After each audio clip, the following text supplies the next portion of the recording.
Ladies and gentlemen, boys and girls, children of all ages, the following statement comes from Savage himself. Look, let me tell you something. I hate that beautiful people in the world get their channels bootstrapped by YouTube. This Matthew McConaughey got his YouTube channel on the front page, everybody. No one needs this guy. No one needs. Can I just say something? The most savage thing you can do is to unsubscribe from his. Just go over to his channel, subscribe to him, then unsubscribe to him. I'm so tired of this. If you can be handsome, that's great. If you can have lots of money, that's great. You don't need a successful YouTube channel either. And all of y'all watching ain't got successful YouTube channels, so welcome to the channel Audits today. Let's get it going. Thank you very much, Travis, Savage. Whoops. Let's do this. vidIQ. vidIQ. vidIQ.com. Hello, everybody. Welcome back to vidIQ, the YouTube tool, the YouTube channel, the YouTube Learning Academy that educates you on your YouTube journey. And every single Tuesday, when we're not complaining about how Matthew McConaughey has been promoted by YouTube when nobody's interested in him, we take a look at your channels, open up our doors, share our experiences, our wisdom to hopefully help you grow your channels as a result. And as always, I could not do this without a gaggle of co-hosts. Introducing first, Travis. You managed to get rid of Savage off camera. Thank you very much. How are you doing, everybody. Travis? Welcome to Channel Audits. Welcome. I'm so glad to have you guys back. I was out last week, but I'm back this week. Excited to be here. Yeah, welcome back. I think your record is currently now like, if it was a boxer, you're like about 142-2. It's a pretty good record there. Welcoming back my favorite co-host as ever, Dan. How are you doing, Dan? I'm the favorite now? This is awesome. I said that last week. I didn't believe you. I was going to say, you might have a new favorite in Matthew McConaughey if you manage to get him onto the channel audit. Maybe so. We might audit his channel next week. And now, as we were doing the introductions there, you may have just seen somebody who was just on screen for like a second because Savage wasn't speaking, so he wasn't on camera. But now we can introduce a very special and hopefully recurring guest here on Channel Audits and vidIQ Beyond. Welcoming Desiree. How are you, Desiree? Say hello to our vidIQ community and quickly introduce yourself, please. What's up, friends? Excited to be here, ready to talk about channels and all of the YouTube-y things. Awesome stuff. Let's just do a quick introduction to what you do, Desiree. I'm going to quickly switch it to your channel and also share it on screen so everybody knows who you are and what you do. Sure. So my YouTube channel is focused on helping you grow your business with better social media and content marketing. I show up twice a week, giving you tutorials and high-end strategies to make your online marketing work for you better. And to tie it into vidIQ, we are very excited to announce that the Women of YouTube is moving to a vidIQ sponsored exposure. So yeah, just tell us a little bit more about what you do on this podcast it's every week, right? Every week, every Wednesday. Ask crack of dawn early. We do the Women of YouTube podcast is dedicated to telling the stories of female YouTube creators to inspire other people to start and keep creating on YouTube. We just sit down and we talk about their journeys, how they got on YouTube, why it's important, what business is like for them, and whatever strategies and tips that they've experienced to help creators like you do better and create better content. And we're really highlighting like a very big variety of like creators, everything from like fashion, vloggers, motorcyclists, cookers, coaches, all of the things. We're just trying to like really touch every different variety that there is. So as well as Tube Talk, do check out Women of YouTube podcast, available on all good podcast sharing ones and probably some rubbish ones as well. Now, what I'm going to do, Dan and Travis, if you could just do some shout outs for some of our community, I'm just going to add links to those two sites in the description if you want to check out Desiree's channel and the podcast. So go ahead, Dan, let's do some shout outs. All right, let's say hello to a couple mods on the screen right now. I see Michael Shiro's here, Pinky Tech, DCU Studios. I'm looking for more mods here. If you're not chatting right now, but you are a mod, thank you so much for helping us out. It is very much appreciated. I see Mrs. Nightmares here, and Tuffy, Free to Play Entertainment, Sweet Carp. Gotta be careful. I almost said that wrong. Sweet Carp, Quiz Ninja. That's a cool name. Vermont Paint and Photo, and one more. Let's see. How to Lego. And Travis, who are you saying hello to today? Like Talk Horror. We got a Black let's say Black Cat Kitchen, Hold My Coffee, like that. Click C and Airbrush. What is that? Ambush Gaming. And then we have Somali. Does that say Somali New Entertainment? Nice, Somali New Entertainment. Awesome. Hello to all of you, as well as our moderators, as always. If you are brand new to this channel audit live stream, do let us know in the chat right now with a hashtag new. If you're an original gangster or one of the old timers or just a regular visitor to vidIQ, do let us know in the chat as well. In the meantime, this is your 1 minute explainer of exactly how this is all going to work for the next couple of hours.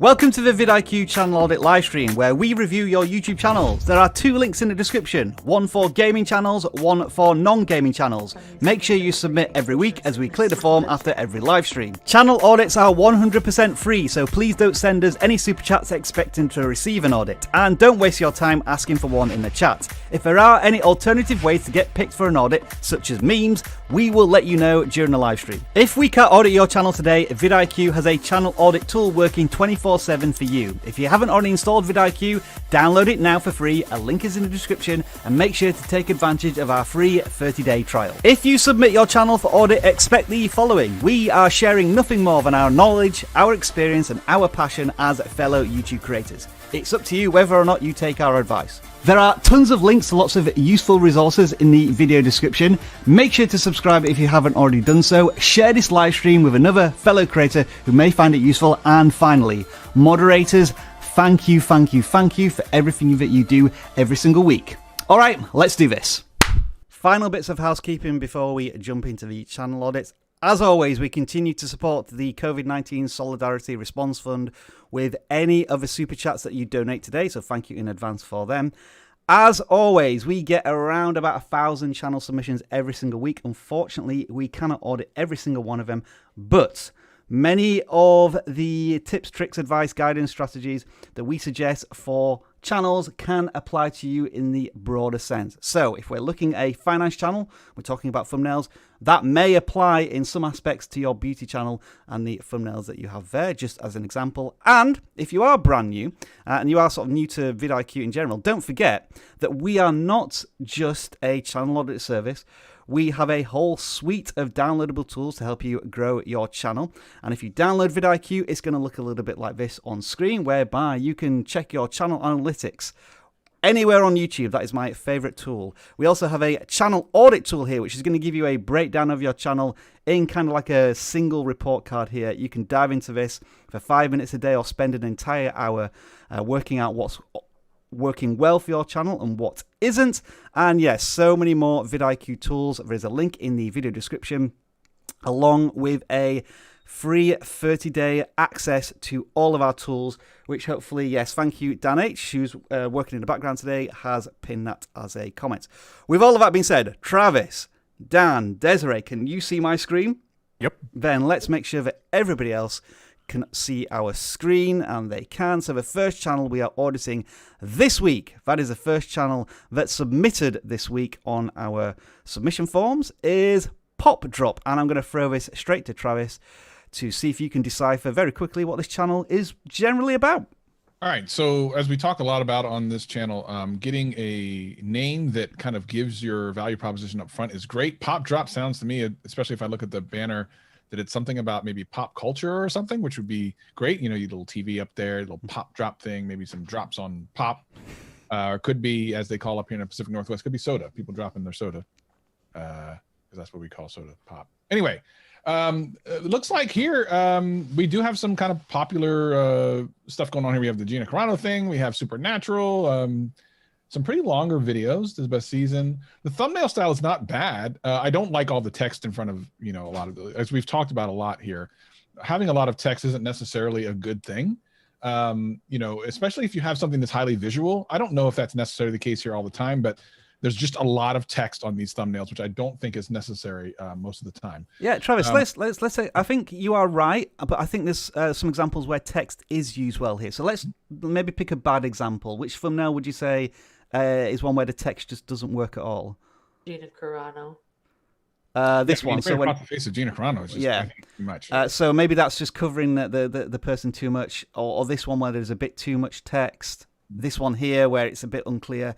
Whereas I think on this thumbnail, I think that is actually quite effective because we still see RuPaul or one of the main people on the show in the thumbnail, and then there's a bit of an intrigue here. It's asking a question in the thumbnail, and I feel as if that works a little bit better. But I think you are right in that the thumbnails are of a little bit of a mixed bag.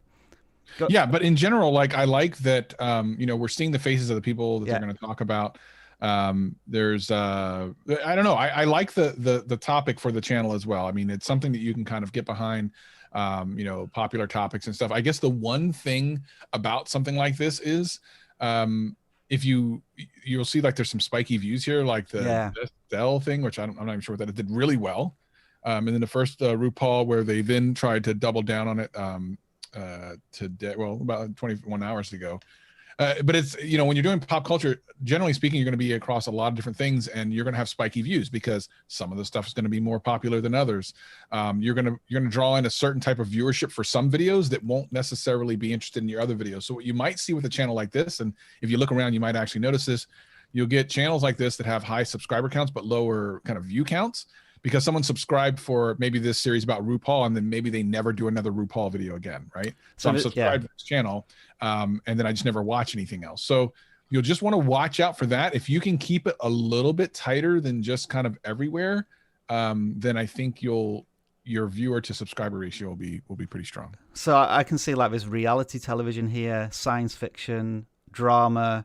There was even a gaming one earlier on here as well. Now, having said all of that, Travis, you're right in that the views are spiky, but for the size of a channel, I think they're all spiky above their subscriber count, which is encouraging at least. No, it's amazing. They said they started 2 months ago. That's incredible. That's an incredible start to a channel. So definitely no kind of disrespect or anything there. It's just to think long term, I think would be a really good way. Yeah, just checking. So it's dissecting popular culture phenomenon. So, on video essays. So that's why they're maybe a little longer, which allows for these 10-minute plus videos. Yeah, there's even one which is 50 minutes here as well. Remember back in YouTube when you couldn't even upload beyond 15 minutes? You had to have. I do, yeah. You still need to get verified to do that these days. Yeah, but at least back then, you had to get, what was it, 100 videos? I can't remember what it was. You had to do something to get to upload 15-minute videos. Desiree, before you jump into a main channel audit, is there anything that you just want to add here to sink your teeth into to these audits, or do you think we've covered everything? I always talk about the profile picture. I feel like it's hard to see what's going on in the profile picture, because I always think about seeing them small on mobile. I feel like the background distracts from, or the color doesn't contrast the girl that's in there. Yeah. And I think that would be really helpful for when you're seeing it on mobile for brand identity and stuff. And since it's called Pop Drop, I mean, I would even toy around with seeing is it beneficial to use that cool logo that you created on the TV and make that your icon instead. Mm-hmm. And then I also would feel like we're missing something in the header where it's this is what you could talk about what your channel is, or when to expect videos, and we'll give a call to action of some kind, subscribe here, or do something within the title bar so that you could get more engagement and more opportunities to it's sort of like the way you said real estate, use every opportunity you can in that banner art to get more subscribers or attention to a website or whatever you're trying to accomplish. I think we would describe this as a really good constructive criticism for a channel that's only been on YouTube for what we said 2 months, and they've already got 200 subscribers. They've already got their I think they've got their video essay focus there.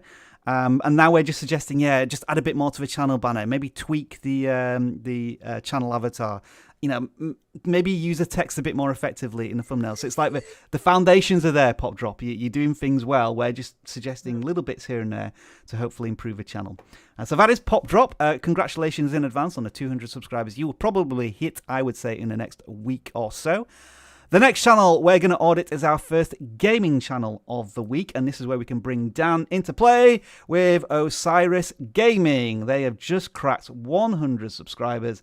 They have been on YouTube for 1 month, so I'd say that's a very good start for this channel, Dan. Yeah. So congrats on 100 subscribers. That is awesome. You're already on your way. You've blown past it, 117. And first thing that I can say about this channel is they have their niche. It's Call of Duty Warzone. Don't talk to me about Minecraft or anything else. I'm a Call of Duty Warzone channel. Not even a bit of Fortnite, Dan? No? No. Right, well, okay. that's what they're saying. I'm okay.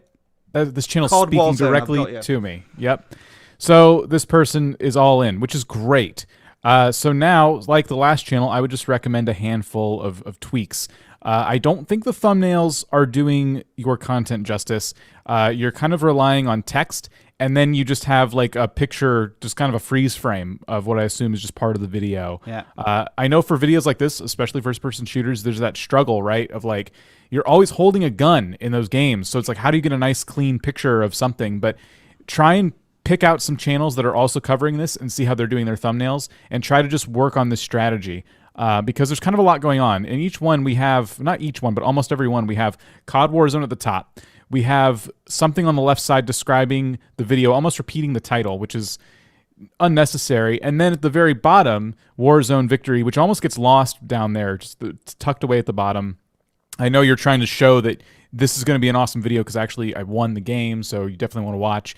But you're already kind of talking about the kills you got and things like that, so it's kind of assumed that you probably did pretty well. One thing I want to look at is this video with 1,000 views. Yeah, this one here looks like a little bit of a breakout one, as you say. Yeah, so that's for a channel of this size, I would be very, very excited. One of my early videos got 1,000+ views in just a few weeks' time. So that's really encouraging. Try to dig into that a little bit more. I don't know enough about this game to tell you, oh, it's definitely because you covered this update or you did this thing. But was there something you did in that video? What makes that video different? Why did it do so well? I would definitely dig into the analytics of that. I think it might be something to do with the titling, Dan. There's another one here with this versus concept, whatever that is in the game, like I guess one person versus lots. Because this one got 250 views as well, which is their best viewed video at the time. So it might be Solo versus trios makes sense. So it's one person versus a trio of people, or several trios, perhaps. I get that. So can you do quadruples? Does it do that? Like quintuples? Can you keep upping the ante on that? Or is there other amazing things? Maybe that's what it is. If one person takes on a trio of people, that to me is impressive. Are there more impressive things you're capable of showing? Even if you fail, are there just more impressive things you can do in this game for the purpose of making these kind of clickable titles? I think the final point we'll make about this channel is, certainly for gaming channels, you want to point out the successes. In that this channel started a month ago. They've already got 100 subscribers. Their first video got more than 100 views. They've had their first video have more than 1,000 views. And there are a lot of gaming channels who do kind of like Let's Plays and things that just really struggle to ever get to that point. I think what Dan and I are saying here is that this channel, first of all, they've got their absolute focus here. They're playing one game solidly, a new game, and they're using some intriguing titles, which I think are encouraging clicks there. As you say, Dan, I would say this creator is probably making the best thumbnails of their current skill set, so they're functional, but there's probably some room for improvement there, which hopefully they can, as you say, look at the best creators in the COD Warzone space and see what you can start to take from there. Not take, but use them as a template and then add your own spin. But I do appreciate that right now you might not be Photoshop proficient, but the fact that you've got custom thumbnails and you seem to be getting clicks is a good start for your channel. Absolutely. So that is Osiris Gaming, and also we audited Pop Drop. Folks, if you do find this useful, then if you subscribe, hopefully you'll see your name appear on the right-hand side now. I've got that alert working for the subscribers, which hasn't worked for absolutely months. If you're finding this channel audit useful, please do share it with anybody else who may want to get involved in channel auditing. All right then, Desiree, this is time for you to step up to the plate with your first lead on a channel audit, and I will just click on the tab and let you take it away. What are we looking at here? So I turned to the Women of YouTube Facebook group, which all of you ladies are more than welcome to join. We do more focused content for lady creators. But this is Urban Chickadoodle. She posted that she's looking for a channel audit, and so we put her into the queue today. First things first, I really like her banner art. I would find a way to take the Urban Farming Weekly videos, make that stand out more. Yeah. And I would draw attention to what you're doing over on the far right-hand side with the Instagram. I would also add in the like subscribe situation, maybe add like an arrow or something. But I love that we kind of know we're talking about chickens and farm life right out the gate. I love the channel name. Travis often talks about having an unforgettable channel name, and Urban Chickadoodle is not one that you're going to forget. I mean, hopefully I'm going to try and remember to say that channel name at the end, which means that I've remembered it. What do you think of the content then, and generally where this channel's going? 260 subscribers, some spiky view counts, but some encouraging ones as well, well above subscriber count. Yeah, I think the titles are pretty solid. We could probably maybe push for maybe a little bit more being a little bit more specific. I don't like branding on thumbnails. Yeah. I always think that that's a bad idea because, I think the number one rule of YouTube is no one cares about you, the creator. They're in this for themselves. Like, what is this video going to do for me? And so when you put your branding in there, and I understand like the desire for ownership and stuff, but that's what that like bottom right hand corner of your actual YouTube video is for. So that's where I would put that. The argument is that the thumbnail should be so distinctive of your channel that they're the branding themselves. And I think this channel is kind of getting there, especially when you have one of the heroes, one of the family members in the thumbnails. You can immediately associate that with the channel. Yeah. Like I said, I like the ones, like I really like the how to make apple cider at home. I think that graphic's really cool. I like the how to dry plums in the dehydrator where you have the before and after with the arrows. I think that's really neat. Mm-hmm. I feel like we could use more separation though from the backgrounds. Like the backgrounds, I think, distract from our subject matter. Okay, let's pick one of the thumbnails as an example. So like the orchids one, for example, right? So the orchids one, it's in a window box. It's the second one. Orchids care tips right here. So we have the orchid is the subject, but it doesn't stand out as the focal point. We have this like window behind it. We have like the red thing across the top. We can just kind of see what's going on too much in the background. Plus there's like the green leaves that are underneath it. It doesn't make the orchid stand out as like the main like thing. So the solution for this is either like put like a piece of white paper, like take your orchids and put like white paper or something behind it so there's nothing there, or just reframe it so that, or get really close up to the orchids and so the background's like blurry or something. Yeah. But this is, I think, a common thing. Like when I'm looking at thumbnails for videos, if it's too busy, I don't know what I'm paying attention to. I don't know what the focus is. Therefore, I don't know what this video is going to be about. And so that for me needs to be like right out the gate, jump out at me, what's going on. Can I point out a good example of what Desiree's saying is the homemade ketchup video? Yes. Because we've got some bright, vibrant colors in the foreground, and then kind of like a dull, more neutral background, which does emphasize it. I was looking at this one in the sense that, as you say, it's quite flat. So maybe you could bring the subject and then blur out the background a little bit because we kind of lose those the fruit there as well. As more examples. I think we should also say as well, for a channel with 260 subscribers and 25 videos, the thumbnails aren't bad, but I think they're the good standard already. But again, it's those little tweaks to make them look better. Yeah, and I think, like I said, the point of the channel reviews is to like, how can we level up? Like, here's where I'm at. What can we do next to get to where I want to go to? And I think that they're doing really solid with like how-to stuff. Yeah. Like one of the things that like I live in Phoenix, Arizona, and we want chickens. So I'm going to be coming here. You need help figuring out how to do this, because this is exactly what it is. But I love how it's just got all these different components. I really like the compost one too, as well. I think that one's really good. I think that one of the things that you could do to make that one better would just be move you as the person, like over to the, if you want to magnify it for me, Dan, the second row, fourth one. This one. You were just like take yourself, the person, and push yourself more to the right to get rid of that green, and then just beef up the compost bin. Yeah. Like that would just like really fill it in. I think that the biggest thing is just wasted real estate on a thumbnail. Like almost every pixel matters, especially when we're creating thumbnails for mobile.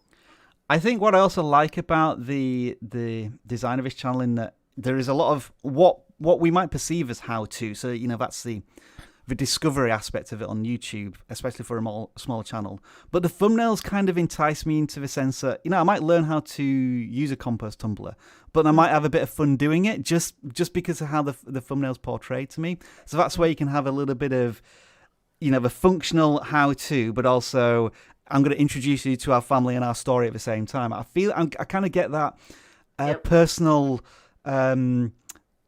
relationship building even before we click. I've just sorted by most popular here to see if there's anything really sticking out. I really like about it more than anything, and this is something that so many people miss, is it has a consistent color tone. Yeah. Very bright. It's very bright. It's very earthy bright, like, so I know we're talking about outside. Like, I love the greens, I love the yellows, I love the wood colors. I think that those are great, and the fact that it's consistent is, I think, a huge accomplishment. That's kind of like the subtle branding, isn't it, as opposed to the big white stamp in the corners, which I think we all agree probably need to drop. Let the heroes of the thumbnails and, as you say, the bright coloring do the subtle branding communication there. And you're almost forming your own look and feel. Like, you're adding these little, like, clip arts, these cartoony clip arts to it that I think are super cute. Like, I love the French fries with the sticks, and I love the little, like, duck in the bathtub with the other chickens. Like, I think that could be, like, something you could lean into as, like, a signature style for you. So that is Urban Chickadoodle, and just for the channel name alone, I'm going to give it the confetti of joy. That's when we pop some wonderful stuff on the screen and we get a sound effect as well. All right, thank you, Desiree, for your first channel audit. We'll have another one very, very soon, but first I need to turn to Dan C just to tell us a little bit about what Discord is and why all of our community should get involved with it right now. Yes, so vidIQ, if you didn't know, has a Discord server, and it is linked down below. Typically at this point in the stream, you'll also see it pinned in a chat message, so be sure to join this Discord, vidIQ.com/Discord. And the way this works is if you get in there and you just start spamming your YouTube link, hey, check me out, you get banned, so don't do that.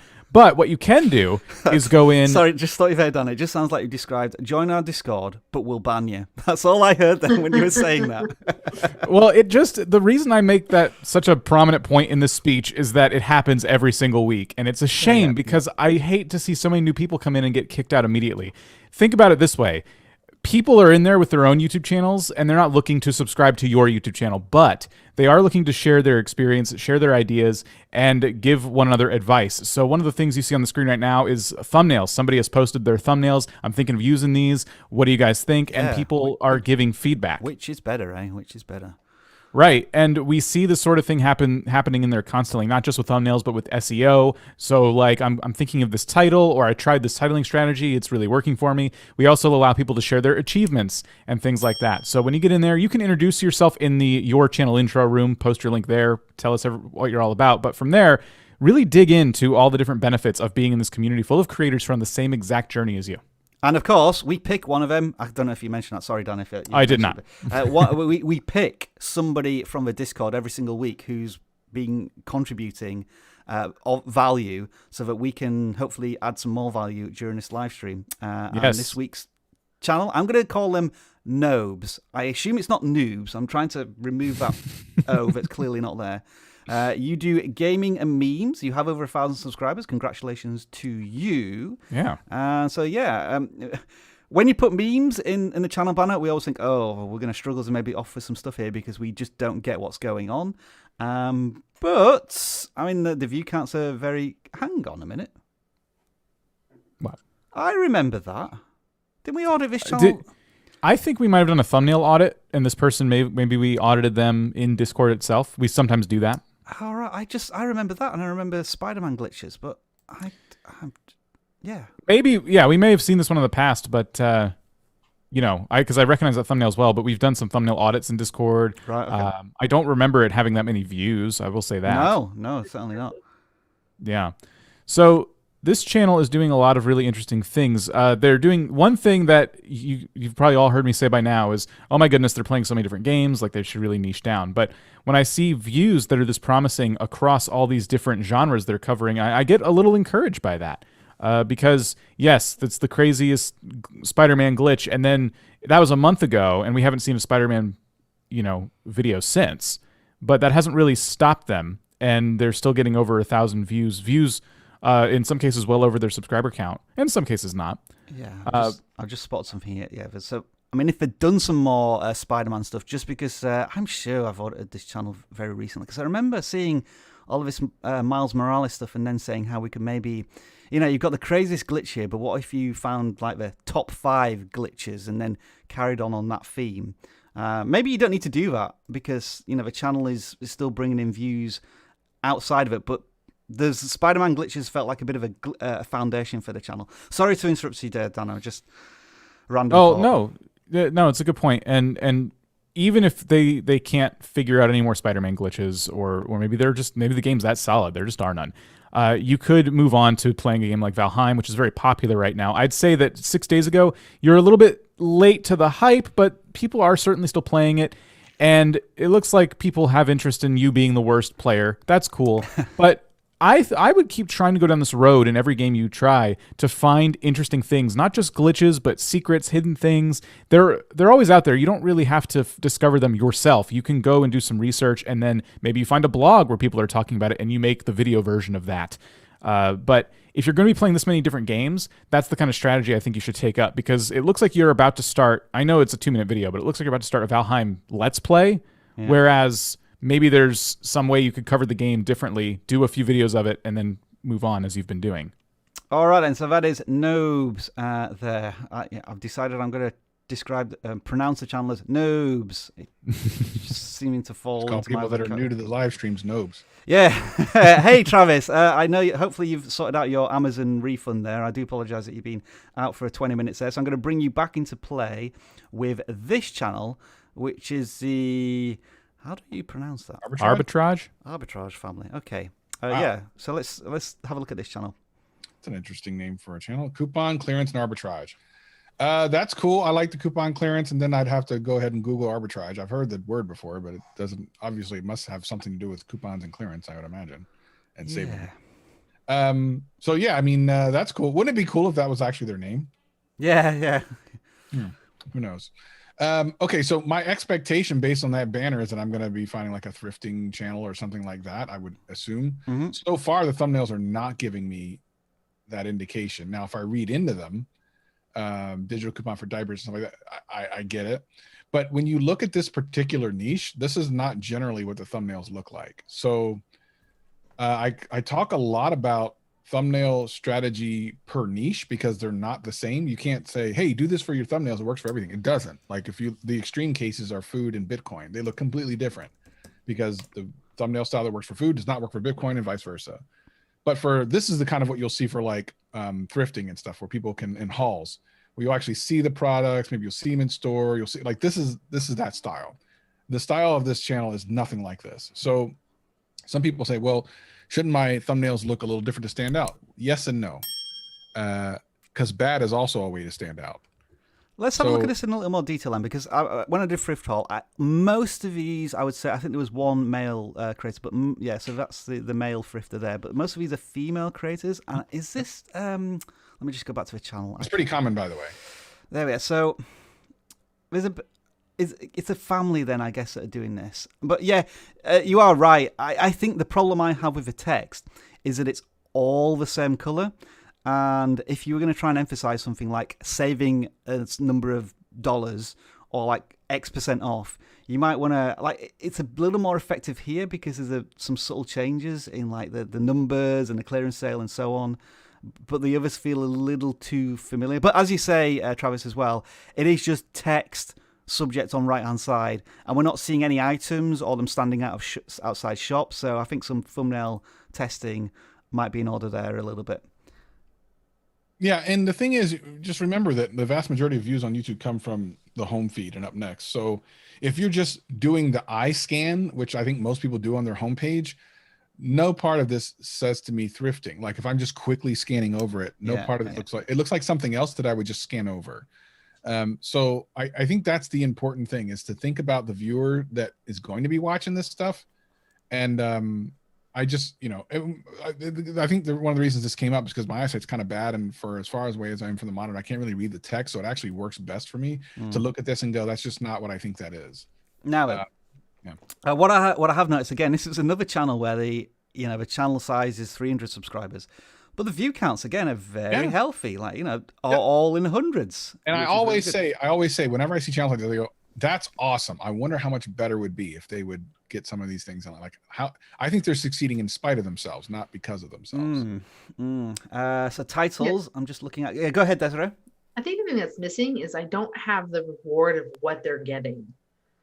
Like if I'm couponing, I want to know like I got all of this from couponing. Like I think that's what's missing. It's highlighting too much of the like.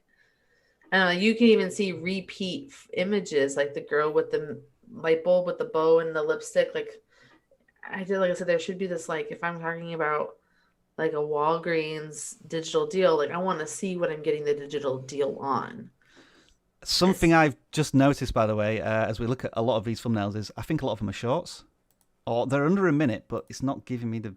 So that's. Oh, hang on, that was 2 minutes. It's not showing me any of these smaller videos. I just need to check. Are these actually shorts or not? Come on. I just want to talk real quick. The thumbnails too. I know we've been. So they are shorts, some of them, yeah. So thumbnails on shorts, I guess we can disregard those. We don't need to have those. But because the thumbnails all kind of look the same, I'm just looking at the diapers one, and I think what would be more impactful would literally be the creator holding up a diaper, and it just slap a price on it, like $5 or whatever diapers cost. But, you're trying to tell people like there's this coupon to, and you can get this thing for cheap. So you can make this dead simple. You holding the thing, or like Desiree said, showing all the things you got and dollar amount on the thumbnail. I'm not a parent, so it's just fine to hold a baby up by their diaper with a dollar amount slapped on their forehead. You can take the diapers before you put them on the baby, and you can hold them that way. You don't have to have the. Okay. But babies, people like babies too. So your idea isn't bad. It's just not the only way to do it. I was just never mind. That joke obviously didn't work. Where am I going now? Right. Anything else to add here about the Arbitrage Family, or shall we move on?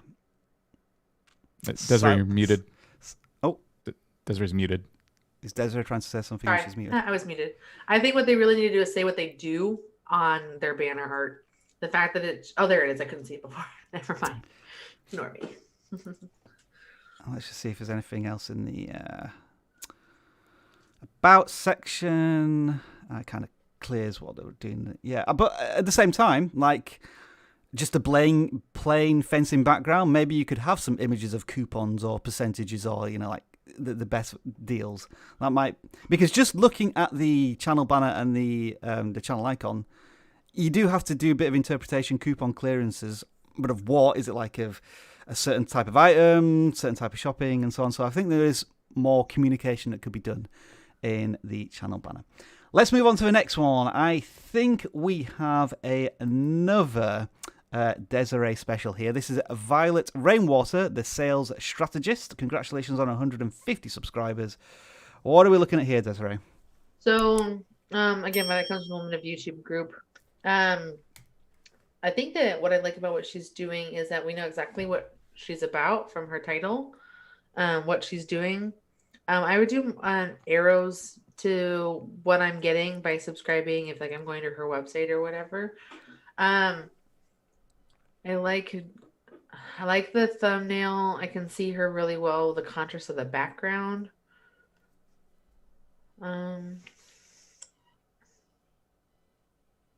like the consistent branding.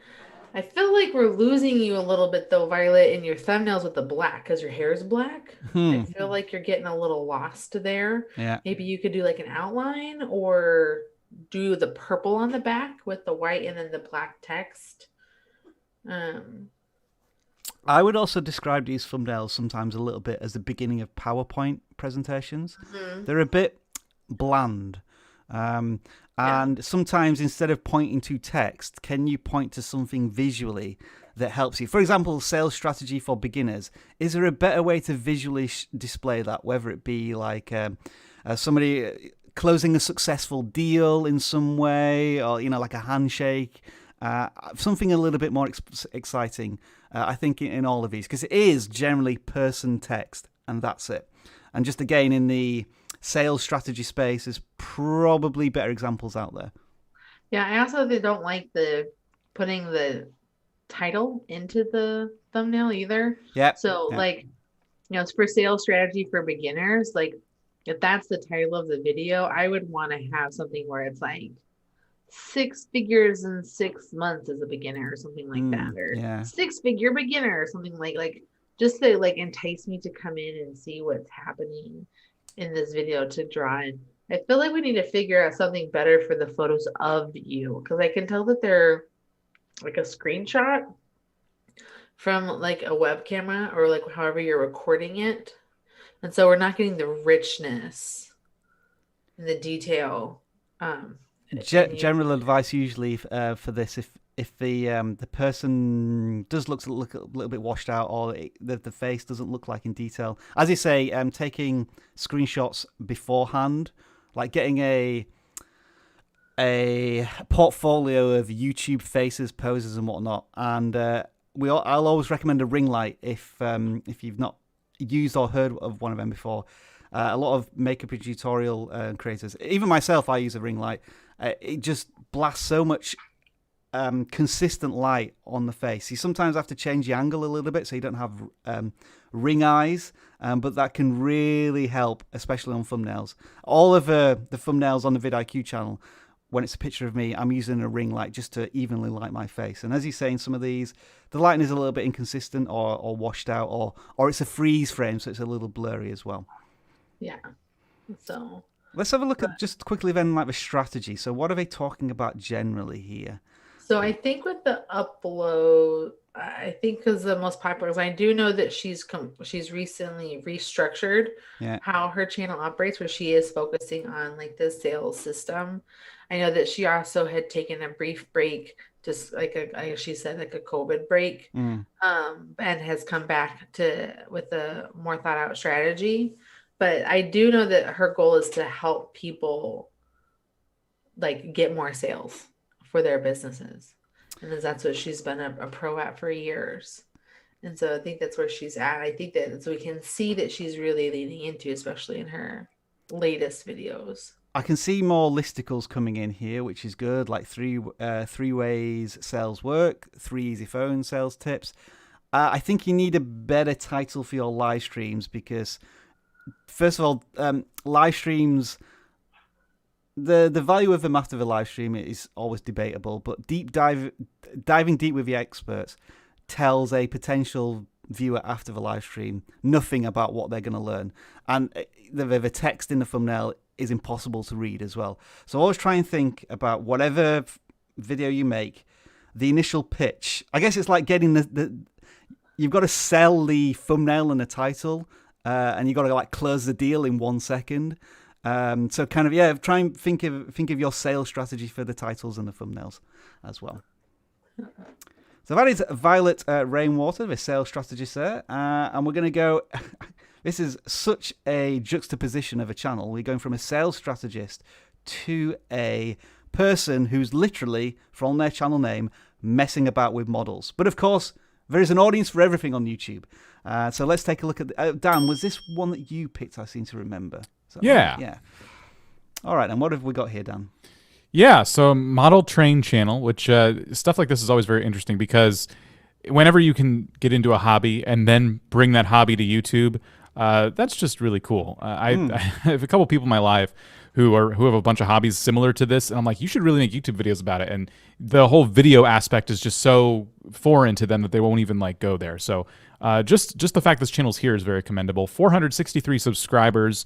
Is very impressive. I didn't look yet. How long have they been doing this? So I think they're a quarantine creator. Oh, not quite. No, they started 4 months ago. So I guess a 2021 project. Started maybe in December. And thumbnail evolution's looking very promising too. Yeah, look at that. So, good point, Dan. Yeah, tell us a little bit about this. So I'm gonna show these thumbnails. Maybe you can tell us what's right or wrong with them, and then we'll go to the top. So they've tried to cram a lot of information in one very, very tiny space in all their thumbnails. They make sure to include their logo with the channel name. They include basically the title in the thumbnail, and then 2 to 3 pictures in the thumbnail where they've already used a third of the space. They've managed to fit 3 more images in there. So a lot going on. and something that your eyes kind of like gloss over, I would assume, if you start looking up model train YouTubers, you know. And then somewhere a couple of months ago, in a word, busy. But yes. now his last 2 rows, I guess. Yes. So like we talked about a few channels ago, I would ditch the branding in the channel because every time someone sees your video in search, your branding's right there already. So not really necessary to put that even still. It's so bright and green, I think it's kind of distracting from an otherwise kind of cool image. So you're using very simple thumbnails now. You have a train car, you have an arrow pointing to it, and then something of intrigue, which, you know, in this latest thumbnail, I don't really know what that is, but maybe showing enthusiasts... a battery there, maybe. I like this one where they've kind of zoomed in on the detail on something. That's really effective there. With yeah. Yeah. Yeah, I would continue this trend of very simplistic thumbnails. And keep in mind that people who are looking at these videos probably know a lot about what it is you're covering. So you have an arrow pointing to something in this third thumbnail here, and the timestamp's covering it. I can tell like it's a little switch or something like that. I would have made that more of the focus of the thumbnail if indeed it's, you know, you're trying to teach people how to use this little switch box thing.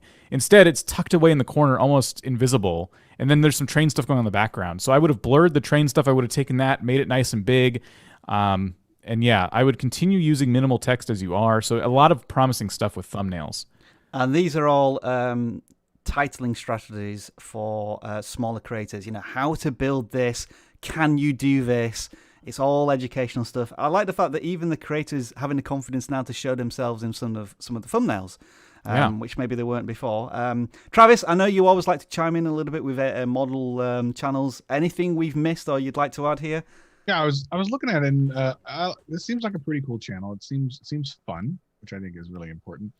But it is interesting when you look at the ones that did well that there's kind of like there is a bit of a tie as to like why certain ones did better than others.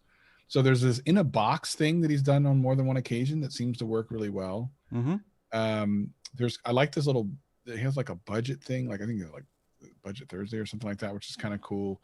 And if you just kind of if you put these in a list and then look at what makes them kind of similar, there are some things about these that are you could tie together as maybe a series.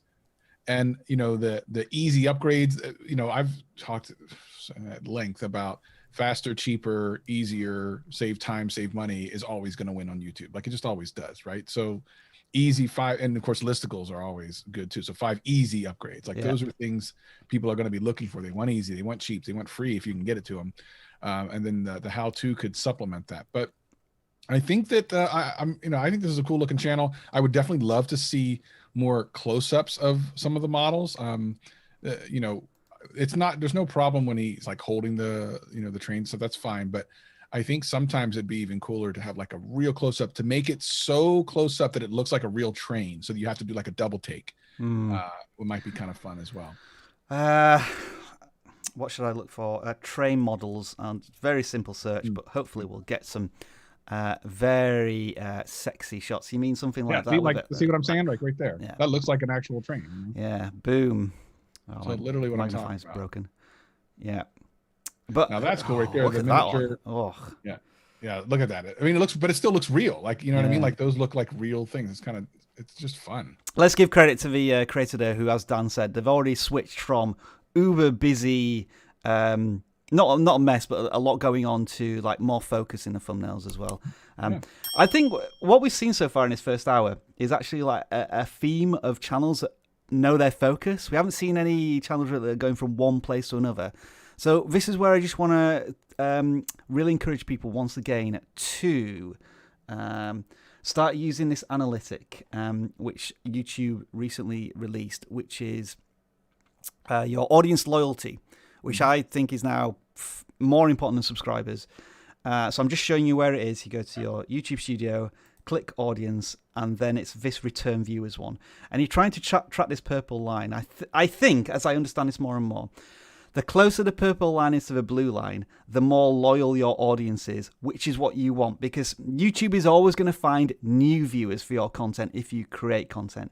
But ultimately, you want to be converting them into loyal fans. And for the first time ever, I managed to get a video where the purple line, there was more loyal viewers than return viewers, more return viewers than new viewers, because of the nature of the content. I'm seeing it time and time again. The channels that are doing really well are having that purple line in tandem with the blue line or above it because they have such an engaged audience. So do start to check out this analytics. I don't know what's happened here. I'm blaming YouTube for deciding not to share my content in the last couple of days. Hopefully that gets fixed very, very soon. All right, we're going to look at another channel now, which is called Boss Your Money. I do like the value proposition here where it says no funny cat videos, just some boring videos that are going to help you become a millionaire. I do like that. Travis, I think this was one you picked. Is that right? I did mainly because of the banner. Yeah. He says no funny cat videos. I mean, that's a very 2010 reference. Just some boring videos that are going to help you become a millionaire. So there's that kind of juxtaposition of just some boring videos. Okay, I'm not going to watch to help you become a millionaire. All right, sign me up. So a little bit of humor there, which is fine, I guess. I like the boss your money. The idea behind that, be the boss of your money. It's kind of cool. And definitely what I'm hoping to get out of this is how to make more money, I guess. I'm going to be a millionaire, according to this guy. Buying Bitcoin is a great thing to talk about, especially over the last couple of weeks. It's been a very hot topic, different types of Bitcoin and such. Did he talk about the stocks at all? Yes. Let's see, $500, invest $500. Because there was a whole stock thing going on over the last couple of weeks. Definitely should have followed that up. Oh, he's only, okay, he doesn't do a lot of videos per month, it looks like. So this is bad for a channel like this because there's been so much financial news in the last 4 weeks that there probably should be about 12 videos here for the last month. Yeah, stocks are a little bit like YouTube, aren't they? In that, you've got to jump on the story as soon as possible. The longer term stuff, it can turn into evergreen content, but, stocks and shares, things are happening every day. Yeah, I mean, I look at this and I go, that was a missed opportunity because, 3 weeks ago, he's talking about how he bought his new car using passive income, which is a great video, great evergreen video. But there was so much more interesting stuff going on financially 3 weeks ago that he could have done several videos on and probably, be further ahead in his journey right now. Just thought about most popular because, the channel is looking at Bitcoin, stocks. I saw Real Investment as well. They're doing a profile of Warren Buffett. I'm just wondering if there's any specific focuses or trends in their finance that they can, double down on. It looks like what they're talking a lot about is long-term money choices, which maybe might have been why he didn't talk about the stock stuff because there's such a big difference between long-term investment versus being a day trader. Right. And all of these things, especially look at the top 10, have to do with long-term financial decisions to make good and to have, use your money wisely. Yep. But do you think that his stuff is really busy and it's really inconsistent? And as a graphic designer, it makes my eyes hurt. Yeah, that was the next question. Thumbnails. It does look to me like this is one of these channels where they almost they start a brand new thumbnail every time, which leads to a little bit of inconsistency. You could almost say that looking at these 4 videos, they could be from different creators because they're so well. I think those two kind of link together. But just the way that each one's displayed, so maybe adding some consistency there might be a good idea as well. And as you said, Desiree, text heavy in quite a few of these. I also kind of feel like there's something to be said to leaning into the UAE part of this. Yeah, that's come up a few times. Because you've seen, when you looked at his top videos, the UAE was mentioned a few times, and you can see, stock is buying stocks in UAE, and I lost my job. I think if you were to very clearly call that, lean into that specifically, and then also point that out in your header, in your cover image, that could really help you with your focused audience. Final thoughts, going back to you, Travis, and then we'll move on to the next channel. No, I think we covered it all. You think we covered everything? Yeah, okay. yeah. The last thing I would say is, again, with financial channels, whenever you can emphasize a dollar amount, it's just that instant recognition. Trying to, you got $500 there, but it's a little bit too much text there to really emphasize it, and then just starting with $1. I mean, maybe it might be better if you just have, I know it's not, I guess, a US $1 bill because it might not be in the UAE, but just $1 there, and I think that might be a little more visually appealing. It's kind of similar to the channel banner a little bit. It's just maybe 2 or 3 layers of extra text that's not necessarily required. All right, we're going to move on to it's a bit late in this live stream, but our Twitter submission. Every week, Dan thinks of something new to talk about on our Twitters. Now, this one's completely lost on me because I'm not an American, but I have 3 Americans here who can maybe just tell me the Ides of March? What is this? Does anyone know? It's from Shakespeare. Oh, maybe I should know what it is then. I thought it was Ides of March. It's the 15th of the month. I thought it was something political in the US. Or I just got that completely wrong. I guess I'm an idiot then. I mean, at this point, everything's political in the U.S., but yeah. Even Shakespeare. There you go. Well, anyway, it was something to do with luck. I'm clearly, I have a degree in English, and that is embarrassing for me. Anyway, it was something to do with luck. And so Dan asked our audience, what is the luckiest thing that's happened? And this creator was telling us how early on in their YouTube journey, they got this spike on their channel. I think it encouraged them to carry on. Many times with YouTube, you put in so much time, effort, and you get no reward, but you don't realize that you're just so close to that one video that's going to take off, or YouTube's going to start paying you out with more exposure. And so this channel was the winner this week. Now, it is going to be a bit of a challenge, but we try and audit all types of channels here. I think, as far as I'm aware, and this is where we can sort of emphasize how important visuals are on a channel, in that irrespective of language, I think a viewer should be able to get an idea of what the channel and the videos are about. And I think this is a channel to do with finance in their country. But when you start to have to rely on text a lot, this is where it can lose something in its kind of universal translation. So as with all creators, I would always encourage using less text if possible. On some of these videos, you have 3,500 subscribers, nearly, and you do use these cartoon characters in the thumbnails. I am trying to work out how they associate with your channel, because it looks as if it's you on camera talking mostly. I don't know if you're using graphics or whatever. And so, yeah, I'm wondering if there's perhaps a little bit of a disconnect there.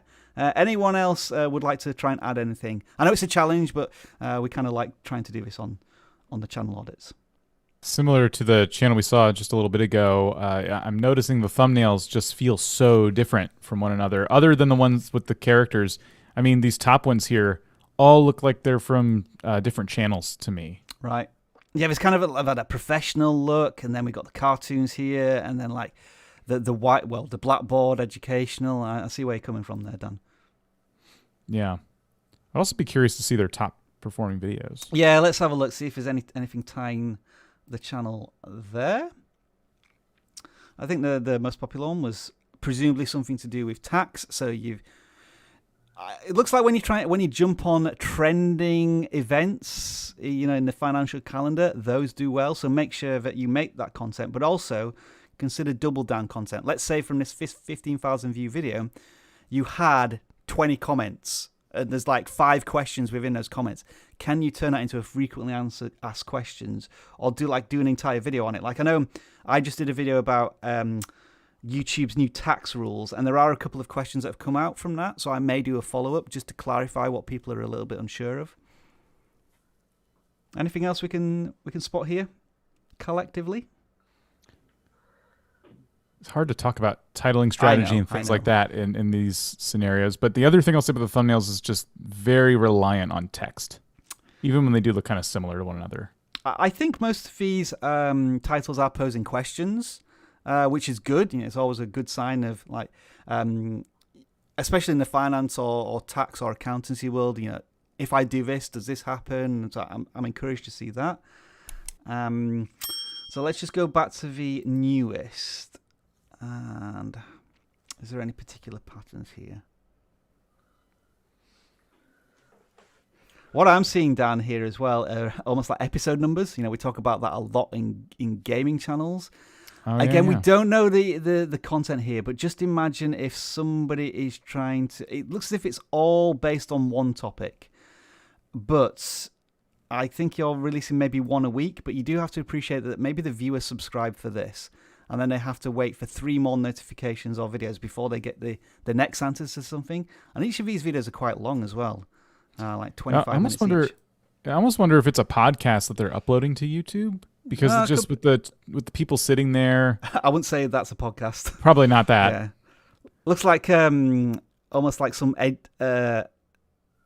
educational course on something. It might be better saved for off of YouTube, maybe, Udemy or a Thinkific course, perhaps. Yeah, perhaps. I mean, look at how long it's been going. I keep seeing this. So when did they start?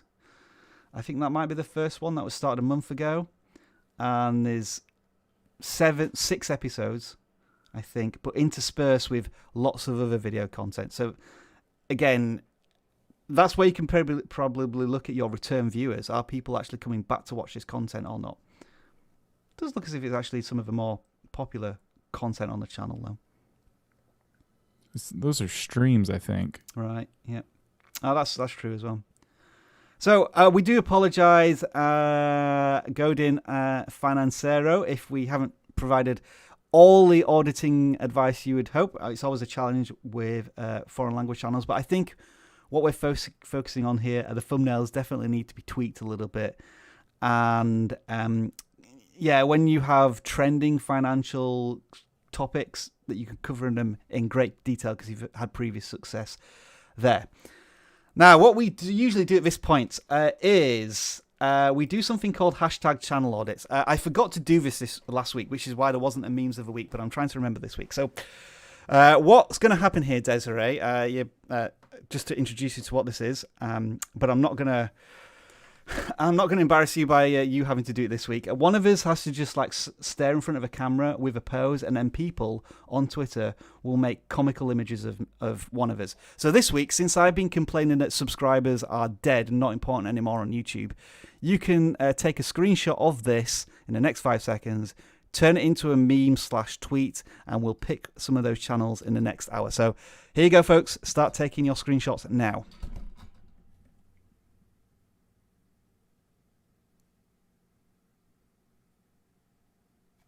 That's it. That's all I'm giving you. A blank face. Do as you please. I think we've covered every pre-selected channel now. I'm just checking at the top. Have we actually made it on time for once? Yeah. We've done all of that in the first hour. Thank you, Travis, for noticing. Yeah, awesome. So in the second hour, what we do is we go a little bit more random, whereby we have the ball picker of doom, or the ball picker of audits or joy.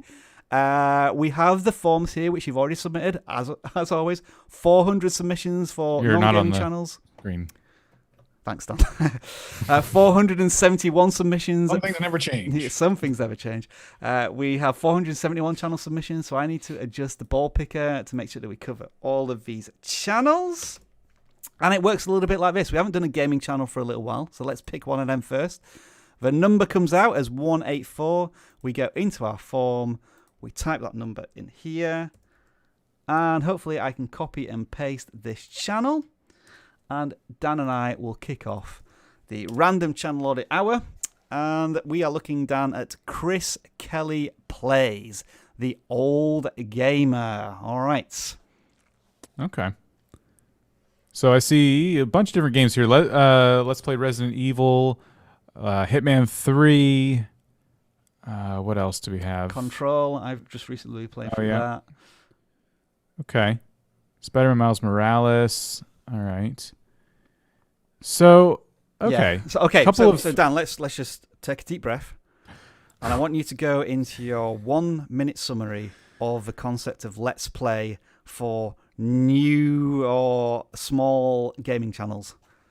One of the most common ways I see people starting gaming channels on YouTube is I'm going to hit record. I'm going to commentate over some gameplay, and it's generally called a gameplay video or a Let's Play.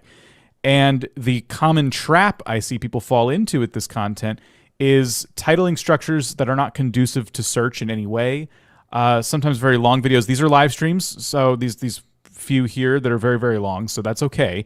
And usually like thumbnails that aren't very dissimilar from one another and like just have an episode number slapped on it. That's like the common things I see. And all those things, I say that in such a way as if to say, those are all the wrong way to kind of do it. You can do Let's Plays, but a really good strategy would be to make the title and the thumbnail more about something that happened in the Let's Play, perhaps a tip or a trick that you're going to share with them somewhere in the video. But because when you make a video that's just titled "Let's Play Resident Evil 3," which by the way is a PS1 game, that alone is going to be kind of a tough one to sell. It's kind of like, well, what else is going to happen? Why should I watch you play Resident Evil when all these other people are playing it? But they're showing me things that are going to help me play the game. So all of the most popular videos are not Let's Plays. They're something else, whether it be a YouTube short, which you've experimented with a little bit, or unboxing your PS5. So now we don't want to get too critical here, but we assume that when you submit your channel, you have intention to grow your channel by building an audience. And we just find that, as we say, so many people do Let's Plays, but they're just so difficult to grow because there's so many people who do this. If we go back to the very beginning of his channel Audit, we looked at Osiris Gaming, who is focusing on one game, but they're doing something a little different or unusual, and it's not Let's Play. I mean, this could be Let's Play, but they're hiding... I don't know if it is Let's Play, but they're kind of hiding that element into something exciting or different. Like, I'm taking on all of these people by myself. Maybe there's a way to do that perhaps in this content as well. Yeah, it's one thing to go back and cover an old game from the PS1 era, especially if a sequel to that game is coming out, and say, oh my gosh, you guys, I used to love Resident Evil 3, and the new one's coming out soon. I just wanted to go over my favorite parts of it, my top 5 favorite moments from Resident Evil 3, here we go. Yeah. But it's another thing entirely to do, 2, 4, 6, 8, a whole bunch of hours of content around it in live stream form. I can tell just from the old views here that not a lot of people showed up to this live stream, so this took a lot of time to make, and the payoff was very small for the creator. So you want to be, if you're going to be live streaming especially, you want to be playing games that are trending. You want to be playing stuff that people are searching for. And if you go into YouTube and you actually go to the left side and you check out, like, on the homepage, gaming, it'll show you the games that are the most popular right now. I would pick from those what your favorite one is, and then do a series of that and stream that. Obviously, Resident Evil, maybe the horror genre. There's going to be something in every niche that's trending enough to probably constitute a live stream. And for that particular strategy, live streaming, I would suggest that. You've probably got now, Chris Kelly, 50 videos on the channel. So you've probably got enough data now to start making some decisions. And as we can see here, what you're doing, it doesn't seem to be having an impact. It doesn't seem to be really growing your channels. And we're giving you this as advice, because what we don't want to see you be in 6 months to a year's time, in being pretty much the same position and just be frustrated or fed up that your channel hasn't grown. If you're just doing this for fun and you just want to play games and stream it, by all means do so. But if you want to grow a channel, maybe think about the various things that we suggested there. On the subject of live streaming, would you mind going to the front page real quick? I just want to show people this, because this is a cool. No, I meant of the YouTube. Sorry. Oh, sorry. You mean the homepage? We keep finding more and more channels that are kind of doing, like, exclusively live streaming, and so I just think that if you're going to do that, you should use this trick. So on the left hand sidebar, if you scroll down, okay, go to gaming. All right, Dan. You're telling me something new here. I'm getting excited. You haven't seen this? Yeah. I'm not a gamer. Oh, well, that's fair. Why is MKBHD at the top of gaming? Sorry. I guess he's looking Retro at tech. Oh, that's kind of cool. So this is YouTube's gaming section. This is kind of their play at Twitch. This was kind of YouTube gaming. Remember when that was a thing? Yeah. But this is kind of what it's boiled down to. And what I was going to point to specifically, there are recommended videos you can go through. All the big creators are here. Hang on. Why is my video there? I don't know. It's not perfect. It says it's it goes based on your subscription and watch history. Look, okay. Which is how all of YouTube works, by the way. Okay. Yes, fair. At the top is what I was really going to point to. Sorry, Dan. It's okay. It's a new exciting thing. So top live games, and you can hit see all, or you can just scroll through. Kind of like you're swiping through on the phone. You can just see all these different games that are being streamed right now. Yeah. And this is all by views. So Fortnite, then Minecraft, then Free Fire, then Grand Theft Auto. So that's just the top ones. If you go to see all, there's going to be smaller audiences, but still, you're probably going to find something in here that would coincide with your genre. In this case, maybe horror or something like that. We have Sea of Thieves, which has a good amount of total viewers right now. Mm-hmm. There's San Andreas. it's not in order of views, which is kind of interesting. Dan, you need to do a video about this. This is all really interesting stuff. You haven't seen this? Okay, yeah. I thought everyone knew about this. I took it for granted. There we go. So that's my lesson to everyone. Don't take it for granted. Lots to sink your teeth into there, Chris Kelly. Yeah, thank you for that little demo there, Dan. Just before we move on, I want to say thank you to the following people who I can't... I get the super chats, but the live control center doesn't show me the names, which is really stupid. In fact, let me just bring this on screen. I've got this running in the background here. Look, these people are super chatted, but I don't know who they are. So, Black Channel Banner, thank you for $5. Al A, thank you for 20 Canadian dollars. Spooky Eyes, I think in the channel, £50. I mean, awesome. Thank you for that donation to the COVID-19 Solidarity Response Fund. That is really appreciated. All right, let's get back to picking some more channels now. This is going to be a non-gaming channel, so we can get Desiree and Travis back in play here with channel 232. No, come on, Rob, get your keyboard right. 232. There we go. Let's see what we have. My computer is going really slowly. That's what I'm blaming on right now. It's because of this gaming tab you've opened. Yeah, I think you're right. Well, I've replaced it now. All right, then. What are we looking at here? Some more animation, stop motion. Travis, Desiree, whoever wants to chime in first, go ahead. All right.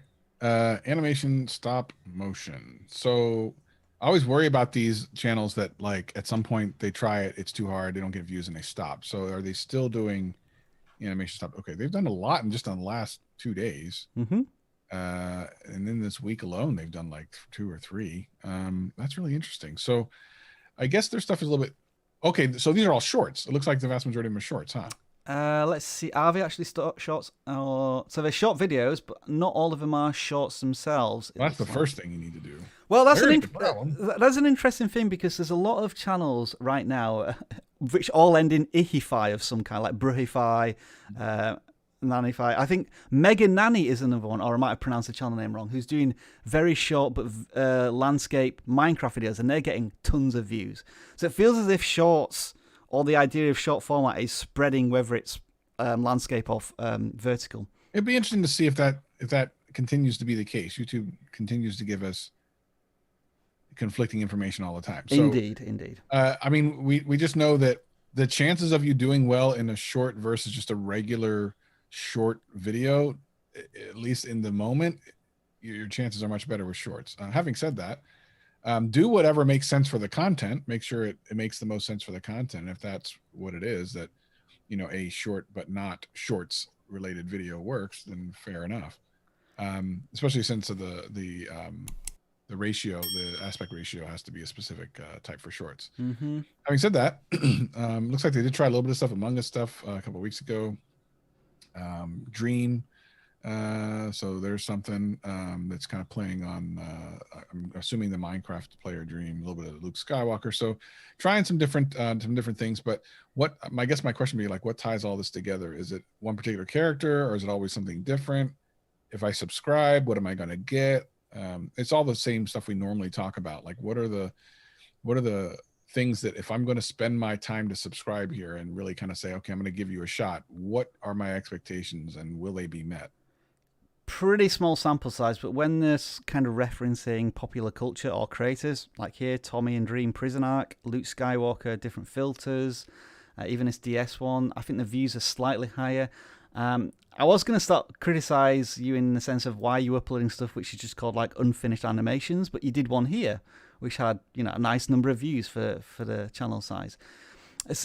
I would almost describe this as a dank meme, but specifically animation, your own animation channel.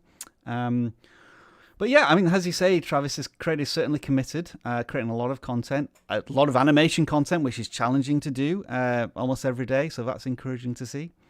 So yeah. I think that what's missing for me in it is I don't have a reason to click on the thumbnail.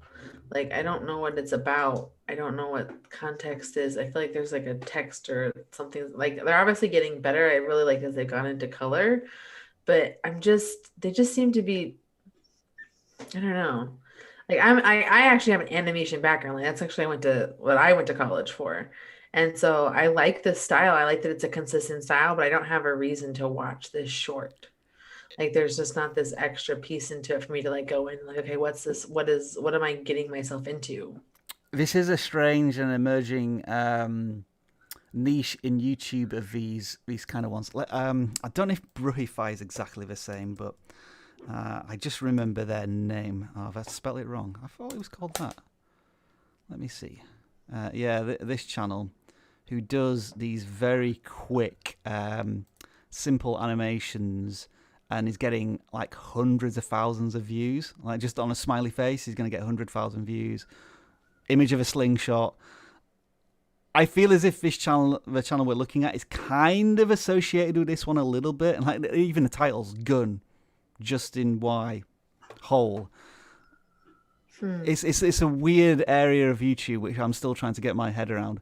But I think, as I was saying to Travis a little bit, I think this is an example of where YouTube has been introducing us to short form content, and so I think the recommendation engines are thinking viewers want to see short videos, but not necessarily YouTube shorts. They just want to show them these videos that are less than a minute long, irrespective of the format. Which is why I think there is some sense in kind of experimenting with both shorts and landscape shorts as well, if that makes any sense. I'm saying shorts a lot now. That's a drinking game you may want to play whenever you watch one of my videos about YouTube shorts. We would be so drunk. But yeah, I mean, having said that, channel with 160 subscribers, there's some good view counts here. It's kind of like just focusing on... Did I sort by most popular? Let's just quickly do that. I guess the thumbnails, which are a little simpler and maybe a bit of colour help. Always a tricky one to maybe suggest. But I hope your video, Koi, you got some advice there. Let's move on to the next channel. This is going to be a gaming channel. Now, Desiree, you are a gaming nerd, aren't you? So, I mean, I have the games I like. Yeah, it must live in Nintendo stuff, isn't it? Yes, to remember. I grew up on a Super NES and an NES. If we do get any Nintendo stuff, you're more than welcome to contribute as well. I mean, I did have a Mario Kart themed wedding. Now that is very much gaming centric, but this one is not Nintendo at all, I don't think. It's Mermaid's Hideaway. Dan, I've never heard of this one. This sounds like a new game to me. Where's Dan? Is he there, Dan? Are you muted? Oh, he's not even on. Where's he gone? He fell off. We've lost Dan. Oh, no. All right, well, let's try and get into this one then.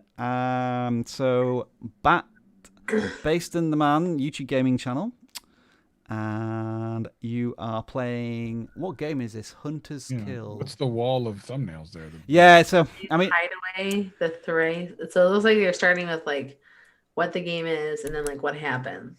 Like Mermaid's Hideaway, the caged prisoner remains. Mermaid's Hideaway, the anchored captive. This is a good example of where you're not entirely sure what you're going to get, especially with the thumbnails not revealing anything. They are short videos, but here we are, Travis. Another example of a channel which isn't doing necessarily YouTube shorts, but they're making short form content. We can confirm that this content will not be displayed at all on shorts, so the thumbnail is crucial, and the thumbnail I don't think is really doing a good enough job here. It's just a map and a letter in a bottle, and I need to, as you were saying, Desiree, know a little bit more about what I'm clicking into here on these videos. Yeah, I think sometimes, so there's this thing of when you do something, you double down on it, but that's not necessarily the case for like thumbnails and stuff. Sometimes it's just a matter of doing something that's easy, and they're, those are all like 40 seconds. So it seems to me like these were already low effort. So maybe putting a little bit more effort into the thumbnails may have made a difference. Regardless, they did okay for the channel size. Yeah, I mean, there is that, Travis, you're right, 300 subscribers. But the problem is, like, how do I know whether or not I've seen one of these before? If I'm just going through, I might assume that I've already seen these because they look so similar that then that actually hurts your click-through rate. There's Dan. I couldn't agree more. Thanks, Dan. Thanks. Shall we move on then, Dan? Based in the Man, we were just talking about Mermaid's Hideout. I've never heard of this game. I guess you haven't either. I We have were just not. talking about how the thumbnails are a bit wallpapery. They're not. They are short videos, but not shorts. And now they've actually moved on to another game, which is this. But then moved on after that as well. Yeah, and there was kind of interesting view counts going on there. And when you put your cursor on it, it looked like a very visually interesting game. So I'm kind of confused as to the choice of this good map point. Yeah. thumbnail, where it looks like you had a lot of opportunities to kind of draw people in. Maybe you did that for so long, the viewers were getting, disappointing for you, and you moved on. But I honestly don't know if that game had much of a chance with this thumbnail strategy. But it looks like lately you've kind of caught on to that, because these all look a little more interesting now. Oh, so we're getting to the custom thumbnails, which is good. And they've actually have retained their audience a little bit, or improved upon it with this new thing they're looking at. As a listicle thing. Maybe you'd want to put it's almost as if you would want to put some of this in the title, and then have one interesting item that you want to display in the thumbnail there a little bit. Yeah. What is the game called? Hunt, then, I assume. Hunt Showdown. Yeah. Yeah, it looks like I'm it. getting it. Yeah. So, I mean, I don't know everything you guys have gone over, but assuming the channel has been around for not super long, let's see, 4 months. It's that game again, but it's called Shark Bait Cove this time. Oh, Sea of Thieves. So is it Sea of Thieves? Oh, okay. Okay. I've heard of that game. All right, so you're exploring maybe different worlds or things in Sea of Thieves. It looks like a lot of shorts. Was that the thing with the thumbnail wallpaper? Are they all shorts? No, so it's short content, but as you can see, it's landscape videos. Ah. Now let's just pause on that for a second. Isn't that interesting that it's taken us like 4 minutes to work out the game, because you put the title of the game at the end of the title, so it's always cut off. And then the thumbnail was so wallpapery and didn't really associate itself enough with the game that we were lost. And unfortunately, most viewers visiting your channel are not going to give you 4 minutes to try and work out what your content is about. And then, having said that, when I look at these videos from 5 months ago, these have all quite healthy views, but then you abandoned it, but then you returned to it, then you abandoned it and returned to it. It's like, whereas you were as a channel a little bit. It's you gotta think too. Like you've acquired a lot of Sea of Thieves fans. You had really, really healthy views down there. But instead of innovating the series, I think you've kind of, gotten a little burnt out on it. Maybe pivoted a little bit. Crook's Hollow, the Cavern Campfire. Something about Crook's Hollow was interesting on that one. Look at that. Is that? I guess that's Sea of Thieves, but look at how more attractive that thumbnail is. Yeah. When you put some effort into a thumbnail. I think that's the biggest takeaway from this channel. Yeah. And you know what this might be a case of too, is that I'm noticing, especially lately, there's been almost a video every day, if I saw that right. And that could definitely, 5 days ago, week ago. So maybe just a few videos a week. Depending on how much time you have will dictate how many of these videos you can make, and then you got to make a thumbnail for each one. It's a lot of work, but this is why I try to encourage people, if daily uploads, that's how you know if it is or isn't right for you. If you don't have the time to make these nice custom thumbnails, maybe daily uploads is not what you should be doing. All right, then. Thank you for jumping in there. Your PC had to reset. Was that right, Dan? I don't know what happened. The router and the PC all went down at the same time. Oh, maybe it was a power surge, but it wasn't big enough to flicker the lights, because I'm like, what's going on? More technical problems here on the channel audits. We do apologize. Right, this should be a non-gaming channel. I think we should apologize if we don't have technical issues. Yeah, good point. Good call. This is Zul Ganel. Hang on a minute. Right, I'm seeing gaming. I've seen that. That's a channel creeper. banner on other. I think that's that's a template gaming channel banner. I've seen that before somewhere. Okay. Anyway, all right. So Desiree, when we come across channels where we don't have a clue what they're about, we call them dank meme channels. Okay. And this looks like a dank meme channel to me. I think they're following on with this meme of shot on iPhone, which I've seen but don't really understand. Rickroll, of course, that leads towards that sort of dank meme stuff. How to get 25 free subscribers per day. I hope that's nothing to do with sub for subs. They're organic ones. The thumbnails look like freeze frames. what are we going to do with this channel? How do we help them? And that's not just a question to you, Desiree. I'm not putting you on the spot. It's like to all of us. I mean, we need to know what the channel's about. Yeah. Like without knowing a purpose, it's really hard to give constructive feedback. We've seen channels like this that recently that were kind of successful, where we identified them as a Dank meme channel, but they actually were doing pretty good. And usually it's because we can identify some sort of focus going on, whether it's about a particular type of meme, or there's something that's visually entertaining in thumbnails which makes us click. But just for example, this one, I assume that's just a freeze frame from the video. Like it tells us nothing. We're going to be having to click on the video through the title alone. And again, that one's not really helping us. The thing is, so the shot on iPhone meme has been kind of trending a lot. And one thing that I'm looking at here and seeing is some of these clips look familiar to me. And I worried maybe they're not using original content or perhaps they're not putting enough of their own spin, which could certainly hinder your view counts, I would assume, because someone else made this first. Yeah, so I think if we were going to summarize this channel, try and make more custom thumbnails, definitely work on your titles a little bit more. And yeah, the ultimate question is this your own original content? Or if it is somebody else's memes, is it transformative in some way in that you're providing something different or new to your audience? Because a channel that just uploads someone else's content, we can't help you, unfortunately. Not accusing you necessarily of doing that, but that's the perception we get when we visit your channel. And as you say, Desiree, in the channel banner, there's no value proposition. It looks like just a collection of videos, and we don't know what, of random videos, plus some rickrolling as well.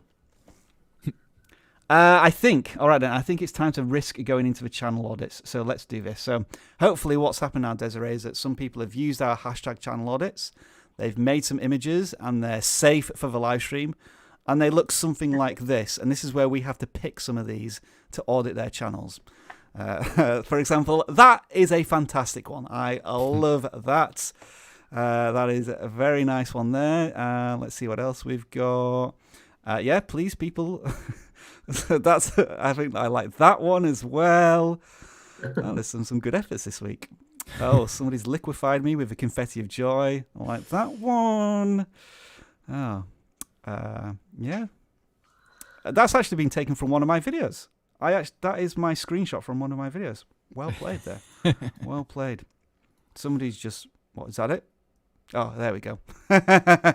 Sometimes we've got to click on the tweets to actually see the joke, and I like that one as well. That's actually pretty funny. Oh, that's the next one as well. We've got a lot of good ones here. Okay. I did say I like the Joker one, so I think we have to start here. Oh, blimey, that is... Oh, is that Emperor Palpatine? Oh, yeah. I don't know what that is. I think that's Palpatine. Right, I said I was going to audit this one first. So let's take a look at Mr. Mine. Strictly an Android gamer. That channel banner looks familiar to me. I don't know. Have we audited this channel before? Kind of getting that vibe a little bit. But nobody else can remember, so let's take a look down.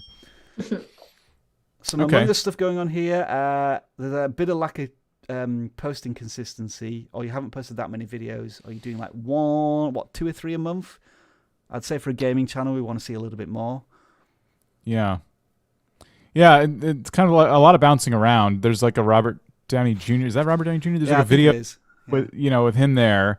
And then there's a diss track video, but then we got Among Us, and then we got some Minecraft and more Among Us. And I'm very perplexed. And I think if I were to subscribe to your channel for Among Us 2021 update, which did pretty well, and you went away from it for several videos, I would probably stop looking at the content, which means YouTube would stop recommending it to me, which means now you've generated subscribers that aren't coming back. Very simple here. 3 of your top performing videos are Among Us updates. I remember saying that to this person, I'm sure of it. Like, the data is telling you that people want updates from you, so make sure to focus on that wherever possible. That's a very simple advice for you there, Mr. Mine. And maybe stop putting up random videos of Robert Downey Jr. And there's a diss track there as well. Is that yours or somebody else's? That is... I don't want to click on that, although I'm fascinated. But is it your content? What's that logo in the bottom right-hand corner? Is that you? I don't know. I'm a little worried. Yeah, let's move on. What else should we pick? Desiree, would you like to pick one? Yeah. Any? I like the long face with the confetti. Well, now this has a Luigi profile image as well, Oh, so yeah. this might be a Nintendo channel. Fingers crossed. Let's have a look. Oh, disappointed. Thuran, I'm going to call you, and you look like you have a combination of Minecraft and Among Us going on here. Yeah. You've been on YouTube for a month, and you've got over 50 subscribers, so that's your first milestone. Any videos over 100 views, which might be a little bit of a marker for where to go? The latest one, but it's a short. Yeah. So Minecraft seems to be the focus, but let's have some better titling structure to communicate a little bit more what you're doing in some of these. Yeah, with shorts especially, you have to really entice people with the title. You don't get to upload a thumbnail. There's really not much control there, so you really need to make sure the title is worth the click, because people swipe over those so easily. So a very normal Minecraft video that's probably a meme, but it's just not very enticing. It's like, okay, someone's punching some tracks and it's a normal Minecraft video, just next. So titles are everything with shorts. Also, I did see a thumbnail just below, but I'm not going to show it. Just be careful what you put on your thumbnails, because YouTube scans everything. So just be aware of that. You know what I'm talking about, creator. I just noticed it as I was scrolling past. People are probably winding back now 30 seconds to see what I'm talking about. Right, Travis. now. I just saw one. You have to click into it. It's by Armand Sheffy. Subscribers are dead. Well, we both like this one, Travis. I thought we were gonna. We both like this one, didn't we? Although I know we've already done Eric the Occupy. I think I'm sure we've audited your channel before. I remember the name.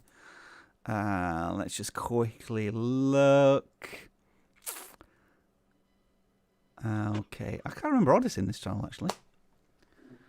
It's weird. The banner's similar to something I've seen before. Yeah, I remember seeing that channel banner where we thought it might be an animation channel, but then you look at the content itself. I get almost like a bit of a Sonic the Hedgehog vibe, a little bit. I know it isn't, but it's just with the animation up at the top. But then we see it's about. Well, what is it about? Some about Rocket League, Minecraft, some gaming news.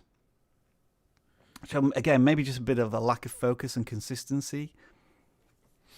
Yeah, we're showing different mouse pads and things, like little tech gadgets that you've gotten for your setup, which is cool. I can see some music videos up there as well. Yeah, there's a premiere that's buried way down there. That's kind of interesting. Custom thumbnails, first of all, I think is what you want to be looking at. Maybe a focus of a particular game or hardware that you're reviewing, because we have seen some channels that can blow up on just mouse reviews. I know that we've seen a channel like that before. And anything else? Let's see. I think it's just that channel focus and custom thumbnails is what you want to be looking at next. Yeah. But, all right. So we spotted some more, did we, Travis? Did you need me to scroll down? Was it? I want to say, if you haven't refreshed, you might want to. Scrolling. There's one with a skull. Okay. Yeah, I did see that one as well. I'm trying to. I do like that one. That's nice. Is it the no? It's not that one. The one I'm thinking of is you can't even see your head. That's kind of cool. Subscribers don't matter. That's cute. Keep going. That's not it.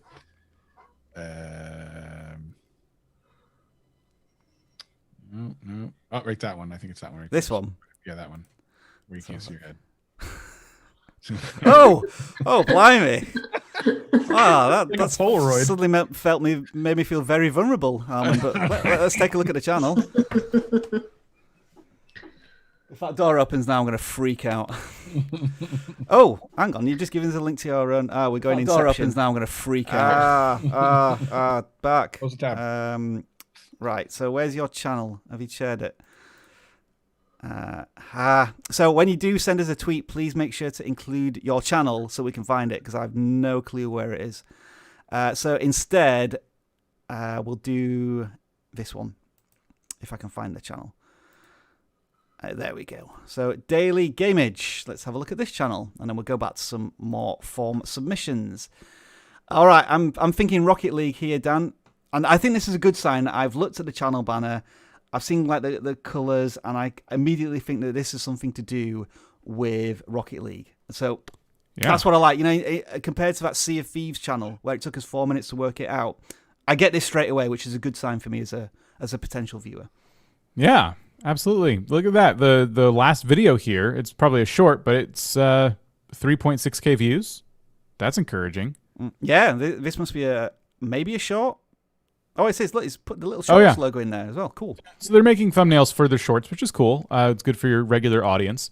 And I think the thing they could work on, because it looks like they put a lot of time into their thumbnails, is making the action appear on the thumbnail image a bit bigger. So in these two in the middle here that look exactly the same, they say defense.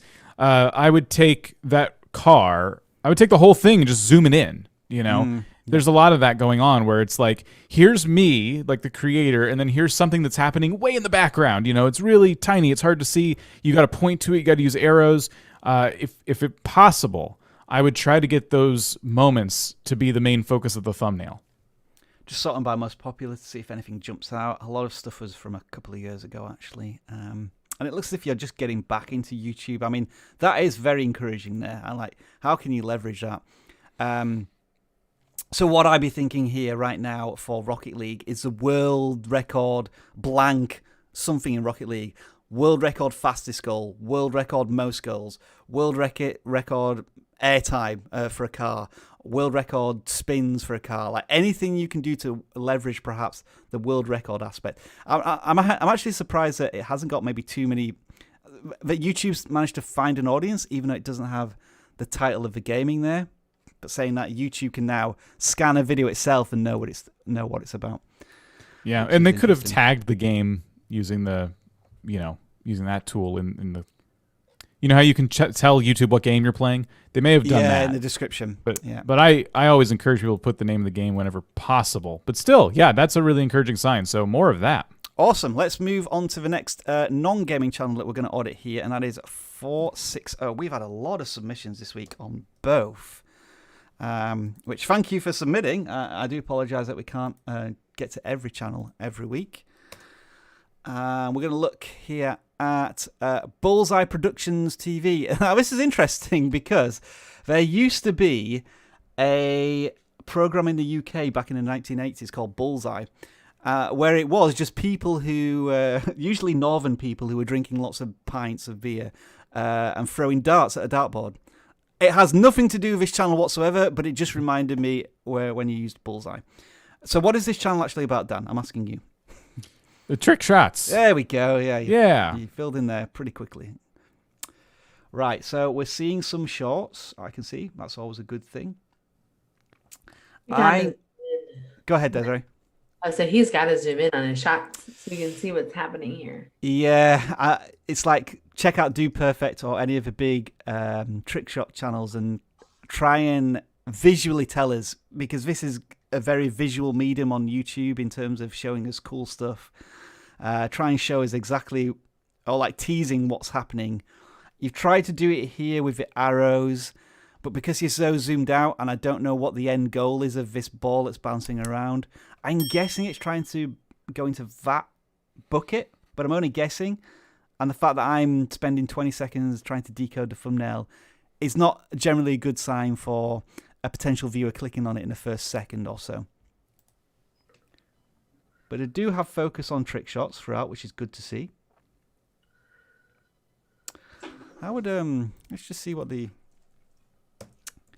thumbnail universe is for best trick shots. But not in Fortnite, hopefully.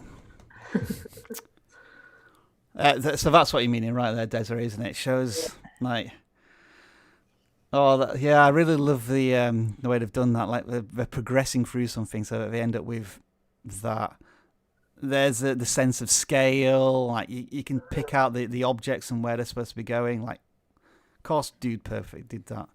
Like if we were to go back where he had that shot where he was like bouncing the ball off of the net and it was going somewhere and then going into the cup, like a good shot would have been like from behind the cup as the ball's about to go into it. Yeah. And then you see the net behind it and the other thing is trying to go through in it. So in summary, thumbnails are important, but I think for this trick shot channel, they're even more important because you have to sell something amazing to get the click. Having said that, the audience is pretty good here with 100, about 100 views per video. Let's just sort by most popular. Is anything jumping out here, like a particular trick? That looks like an outlier of something else. But you can tell that it did really well because it's a close-up. Yeah. So yeah, thumbnail. Work on your thumbnail game. Spend as much time as possible. I want you to spend at least an hour making the next thumbnail. Try that as your first experiment. And work and change your profile picture out. Oh yeah, good point. Yeah, like one, it's really busy, and two, you should never put red on gray or black or anything. Like one thing red will stand out on is white. Like this is like a graphic design screen thing.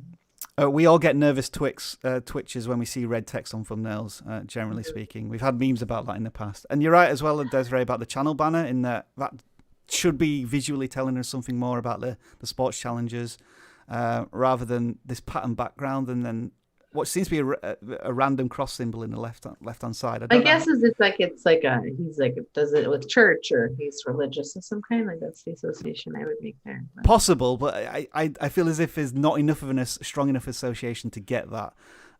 So it feels a little. It would be cut off on mobile, but I wouldn't necessarily as a new viewer approaching the channel. Maybe a little bit of a disconnect. Let's pick a gaming channel this time. We're still looking for a Nintendo channel for Desiree here. Let's see. Maybe we should specifically search for one. This channel has over 1,000 subscribers, though. Let's see what they've got to offer us. Let's see. Dan. Sturge. Definitely Clash of Clans. Again, the thumbnails tell me straight away what the channel's about. The channel banners and the channel icon doesn't, but the thumbnails certainly do. Yeah, I feel like the channel icon feels like a sports team logo or something. Mm-hmm. Not necessarily a terrible thing, but does not scream Clash of Clans. These thumbnails. Now, this is interesting because Clash of Clans, if you've ever played it, it's a very top-down, zoomed-out game, so you really got to get creative with your thumbnails. And although these are text-heavy, the text is big and bold, and they're doing their best to try and point to things with arrows, and I would say that they're doing a lot of things right. The one thing I would do is there are a lot of, I don't know, the color palette's just like green on green on green, it feels like. I would just try and take like this latest one. You have a building and then it's pointing to something. I don't know, some way to just separate the background from the foreground. They just kind of start to look flat to me is what I'm trying to say. I think you're being a little too harsh. I'm just, if I were to improve anything with the thumbnails, I should probably say that first.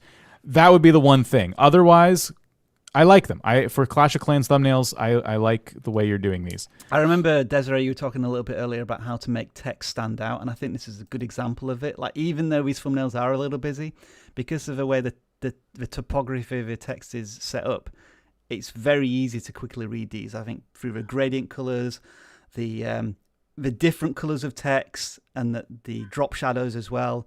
I like what the creator's doing there. Really good contrast with like the purple on the green.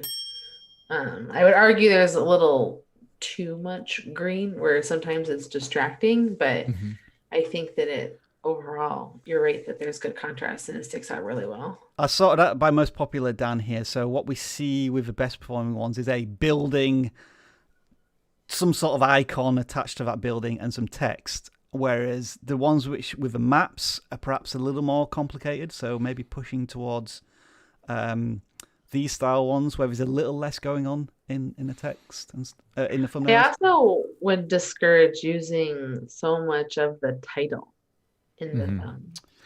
Yeah, there is that there. I mean, you could. For example, this one here, like how to use, maybe instead of using how to use, it could be something to describe the goblin in some way, like low hit points or sneaky character to emphasize some of the teaser. I think what I will say is that we always talk, Dan, about channels that are covering games that are older. Clash of Clans now, it's about 10 years old. It's getting on, isn't it? But this channel's gone all in. And it looks as if they have an audience for it, which is encouraging. Their live stream numbers are really encouraging too. For 1,000, blimey. Yeah, didn't even spot that. Wow. Yeah, that's also really good. And plus, what you can do if you're looking for more content ideas or experimenting with shorts, you can take clips from your live stream and turn those into shorts, or you could even just, take footage from the live stream and make your how-to videos out of it. So there's ways to use all that footage, and help you a little bit if you're struggling for. And not that I'm not saying they are. But just trying to give some ideas. Because when we see a channel like this, that's all I can do is say things that I would tweak. Otherwise, I'm very encouraged by the channel. I'm encouraged by these numbers. I'm encouraged by the amount of subscribers they have. Yeah, I've just spotted this as well. So all of your videos might be titled this way, but the best performing ones include the word top, and it's a listicle of some kind. Are all of your videos like that? I don't think so. No, not all of them. So that, I think, is the foundation point of where the best performing videos are on your channel, so do take a look at them. I would also love to understand why his channel name is Sturge, but there's like a giant A in his profile picture. Yeah, let's just go to oldest. Let's see if his channel has always been Clash of Clans. So it more or less has. It's a relatively young channel. Oh, hang on, 5 years ago. That's interesting that the channel started 5 years ago, took a huge break, came back, and really got into Clash of Clans 5 months ago, and it's like reviving a dead channel. Sometimes people ask, is it better to start a new channel or revive a dead one? It looks as if you've done that with this channel. But yeah, so we're saying complete disconnect here, channel banner and channel icon versus what the content's about as well. Yeah. Let's move on to the next one. We'll go for a non-gaming channel this time. Hopefully Travis is still awake, and maybe we can get him involved in this one. He's still there, Travis? Doubtful. What? Hello. All right, Travis, this is definitely up your street because this channel is called Peeling Banana. It must be something that you can sink your teeth into there if you're not hungry and want to have it. I mean, well, here we go. Well, it looks like a KSI channel, basically. I don't understand any part of this. It's just a random channel of random stuff with memes, and there's some dankness there. So yeah. Some people just like to upload videos. That's what some people does seem to be the case. Yeah, polar bear with an executable there as well. Yeah, I mean 13-second and 12-second videos that actually do well. Are they technically a short? Because how else are they? Did they take out you have to put hashtag shorts in the title for it to? You don't have to. No, you don't have to. But it is advisable now because YouTube have introduced these pivot pages whereby. Let me just quickly show this if I can spell. Microphone's in the way of the keyboard. So when you do a search now, they have this pivot thing. Oh, down here at the top. You click on that, and then I think this is more useful in mobile. But then it shows you all of the videos that have hashtag shorts in the title and description. I think that's going to have more use for shorts. I'm also noticing here as well, this number is increasing so much. When I talked about this table a month ago, I think it was 3.5 million videos and 500,000 channels. So already the output of shorts content has doubled, which means that the opportunity continues to shrink and shrink.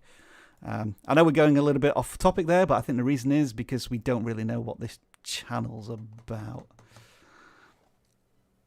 Yeah, this is a difficult one. I think it's just one of those channels that just wants to put out random content. I don't know if they are expecting a lot from it or not. But you never know. Like, it's funny because we look at some of these channels, we're like, I don't know if it's going to go anywhere. There's not a lot of value proposition here. But every so often, one randomly takes off, and it's like, all right, well, against all odds.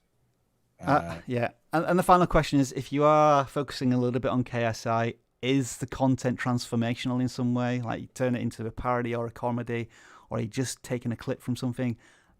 Just be aware of that as well going forward. Let's pick another channel. Come on. Fingers crossed now. This next channel is going to be about Mario Kart on the Super Nintendo. I guarantee it. We're going to find our first Mario Kart Super Nintendo dedicated channel. And it's going to be called It's Bacon YT. Right, this is definitely about Super Mario Kart. I keep telling my husband he needs to make a YouTube channel where he just makes crazy tracks for Mario Kart Live. Oh, that'd be cool. This is just reiterating my desire to make him do that because he made a Mario Kart channel. It's Bacon YT. I have seen these thumbnails before from this game, Insanity Hurts. I think we've audited this channel before and we told them to niche down on this game. Or maybe it was another channel that was very similar and they kind of looks like they've done that to a certain extent and the view counts are reflecting some good stuff. I think we'd obviously describe the thumbnails as a little bit inconsistent in their comprehension. I don't really know what's going on in these videos just from the thumbnails themselves, but the view counts are really healthy. You know, I think we're getting 2,000 views from a channel with 600 subscribers. Your audience is obviously coming back on a regular basis. What do you reckon, Dan? Yeah, that's exactly right. I keep looking at these thumbnails, and I'm noticing like the thumbnail wallpapers for live streams.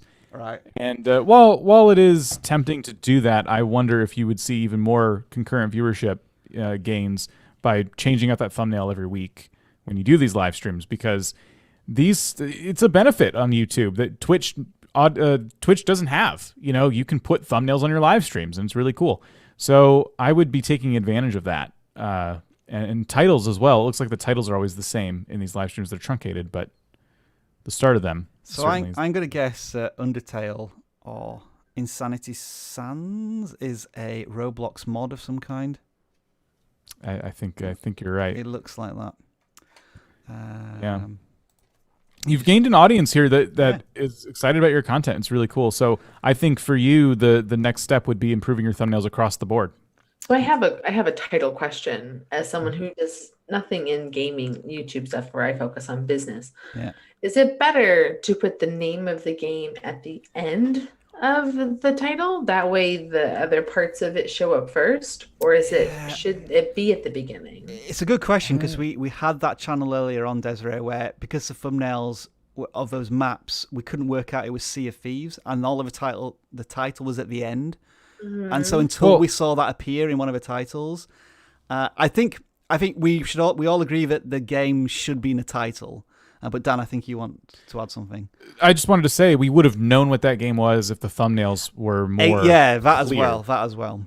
So that is a good question. I would say if I had to pick a side, I would say it should be in the title at the end. Unless your title dictates that it should go up front, like game name, then the word update.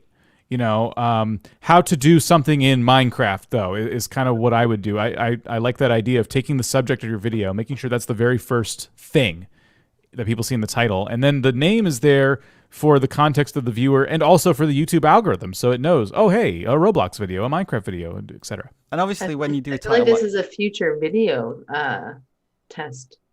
I hate doing tests because I never get anything conclusive from them. And they take too long. Right, anyway, let's do a non-gaming channel here. What? But thank you for answering. I appreciate it. 351. Yeah. I think also when you're doing a title like how to do something on, you know, it just naturally comes towards the end of the video. Next channel then we are looking at here is Archer307. I think we've audited this channel before or a very similar one. We can't. Oh, all right. No, we haven't because haven't seen these. I haven't seen these thumbnails before. This is just a classic channel which represents that there is an audience for everything. Yes, let's say 98% of the world are not interested in buses and transport in the UK, but that 2% still represents tens of thousands, hundreds of thousands, if not millions of potential viewers on YouTube. And if there are a lot less channels talking about it, you can start to build your authority. And with this channel of 160 subscribers, the fact that you've only made 7 videos and all of your videos are getting 100 views plus, I applaud you for that. I think what I'm going to say is make more content. You've only made 1 video in the last 3 months, so let's see more from you there. So is this like the route, like what it looks like along the route, or just like where the bus stops So are? yeah, Oh, I there get it is. it's one of those similar ones to when people put a webcam at the front of a train and it just does the circuit on whatever it is. It's London bus routes, I think. It seems to be working here for this channel. Mm-hmm. Text again, I think you need to work on a text. I think on this occasion you might actually need to include text to describe the route of a number in some way, but don't put it over the bus. And we talked about that channel earlier on, which did a really good job with the typography of a text to make it stand out. I see that you are trying to experiment a little here by putting a black background on it and putting it in the corner. But I still think you need to do a little bit more in some fashion with that. I feel like a picture of the route would do well too. Like something. Oh, like a map. Oh, that's a good interest. Yeah, Like maybe, oh, that's a good idea. I was thinking more like a picture of something you see along the route. I think It's an identifier of something being like, South Norwood or Crystal Palace or Crown Point. Like, is there something there that you can like the route to it or something like that? Let's just see if there's any history here on. Let's do city bus routes. Let's see what comes up. It's an interesting question. Is there a template here?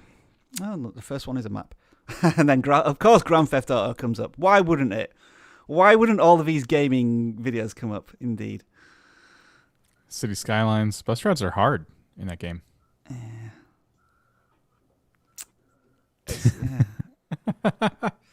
Great. Okay. Well, maybe I'm not searching for the...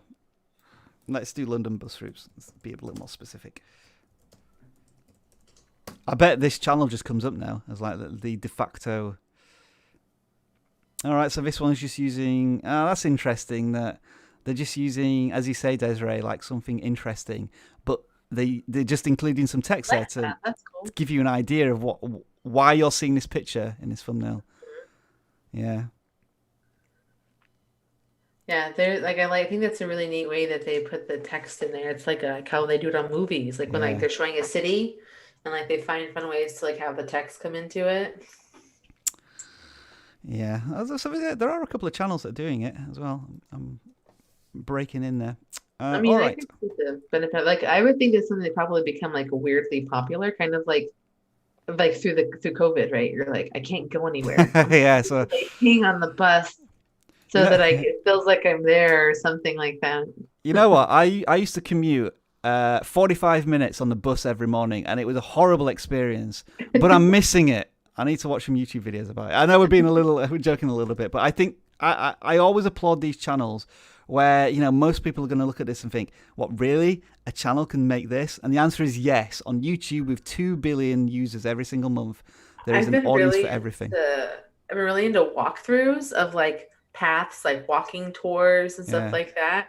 Again, because I can't go anywhere, and I live in Phoenix, so I'm like, go find somewhere green and lush and historic, and like, let's go see what those things look for. So I'm with you. I'm going to risk it one more time with the channel audits and see if there's anything else new, and then we'll probably call it a wrap for this live stream. Well, we have been talking about Shakespeare. Huh. That's a pretty good one, is that? I mean, it's weird, but it's also good. I think that's funny. I'm gonna have to. Let's just pick this channel. Let's make it super easy. I know it's the top one, and people are probably annoyed that there's something better below it. Is this a Nintendo channel? No, it's a Minecraft channel. But you do have 23,000 subscribers, which is awesome to see. Okay, so Dan, what are we looking at here? Some shorts going on. I reckon what this channel's done is got, I reckon, at least 2 videos with over 100,000 views, which are YouTube shorts. Well, you know what? They're doing something really creative. No, they're actually non-YouTube shorts, but they are a little older. Go ahead, Dan. Minecraft, you can do all kinds of stuff, and one of the things you can do that I haven't even thought of this for myself, but you can make these banners, and it's not easy. You can't just go into a paint program and just draw what you want. You have to take different shapes and keep layering them on one another. So it takes a lot of skill. And this person has a skill that they're sharing with the Minecraft community on YouTube and showing you how you can make a banner that looks like the Netflix logo or a creeper. I I'm jealous that I didn't think of this for myself, but then I stop and say, well, I couldn't do that anyway because the banners confuse me. So look, they show it and then they go up to a loom and then they just start making the thing. That is so cool and so unique, and that is exactly why this creator is going to just continue to grow and grow and grow, because they're doing something that a lot of people probably find very impressive. These have the potential to go viral, don't they? If you just get the right trigger, because we've seen other channels, especially with Minecraft channels in shorts, do these quick time-lapse builds, and I feel as if it feels as if you're doing it sometimes with a Netflix one, and then there's another one down here. Where did I see it? Like this one is a short video, I think 1 minute 20, but it's not a short. So there's some experimentation going on there. But yeah. Oh, like that one. That's really cool. Can you see the difference where you do like a little compilation and there's something a little more visually appealing? That's a nice touch, is that one there.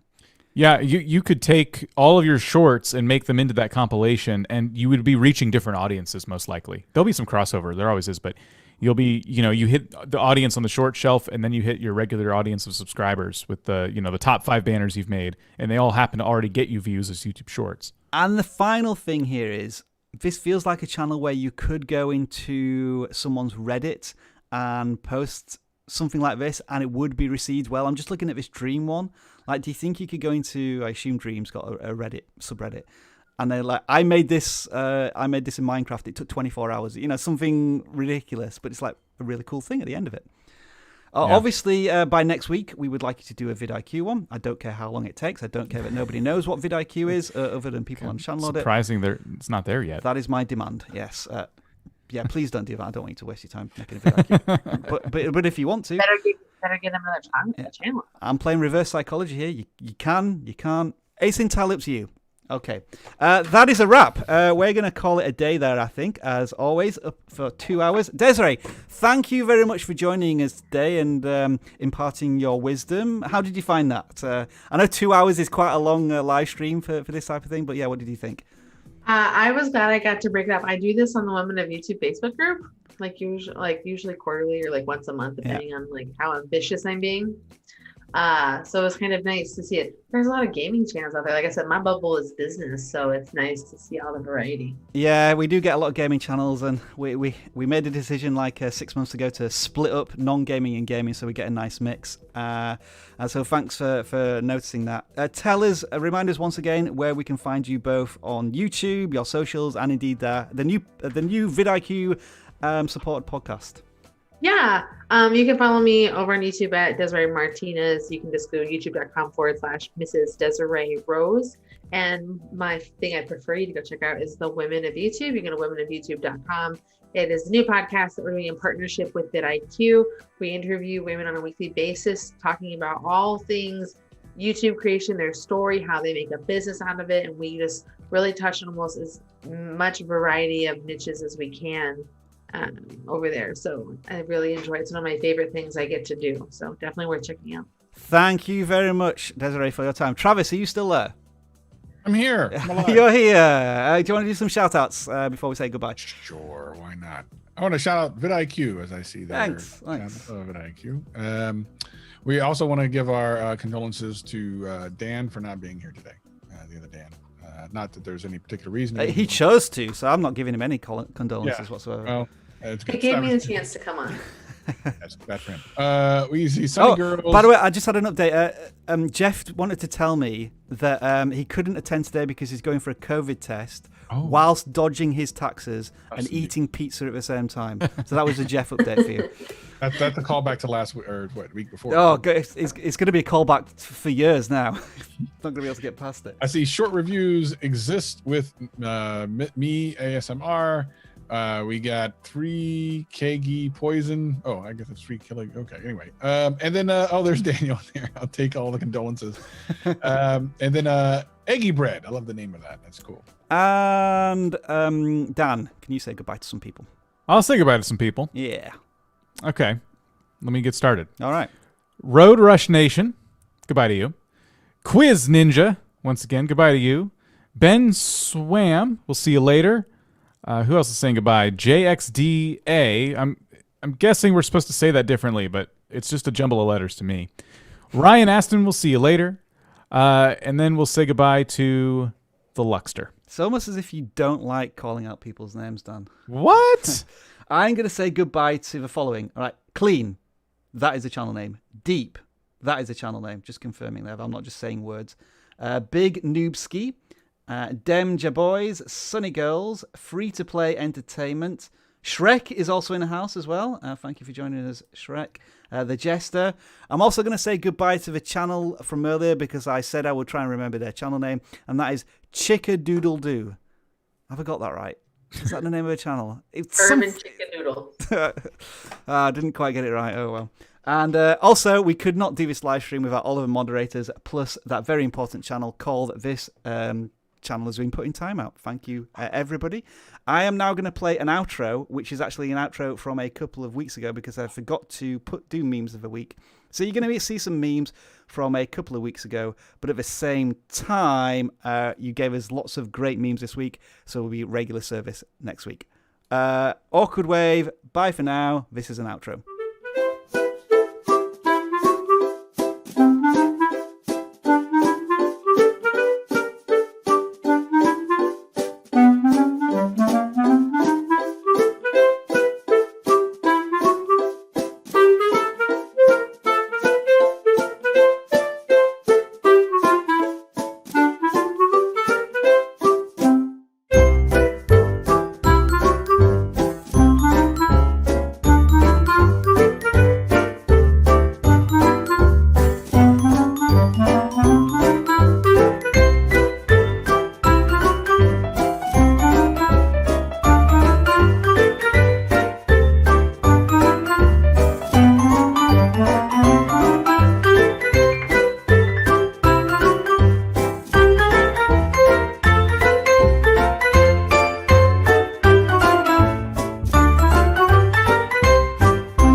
Hey, you know what's funny, Rob?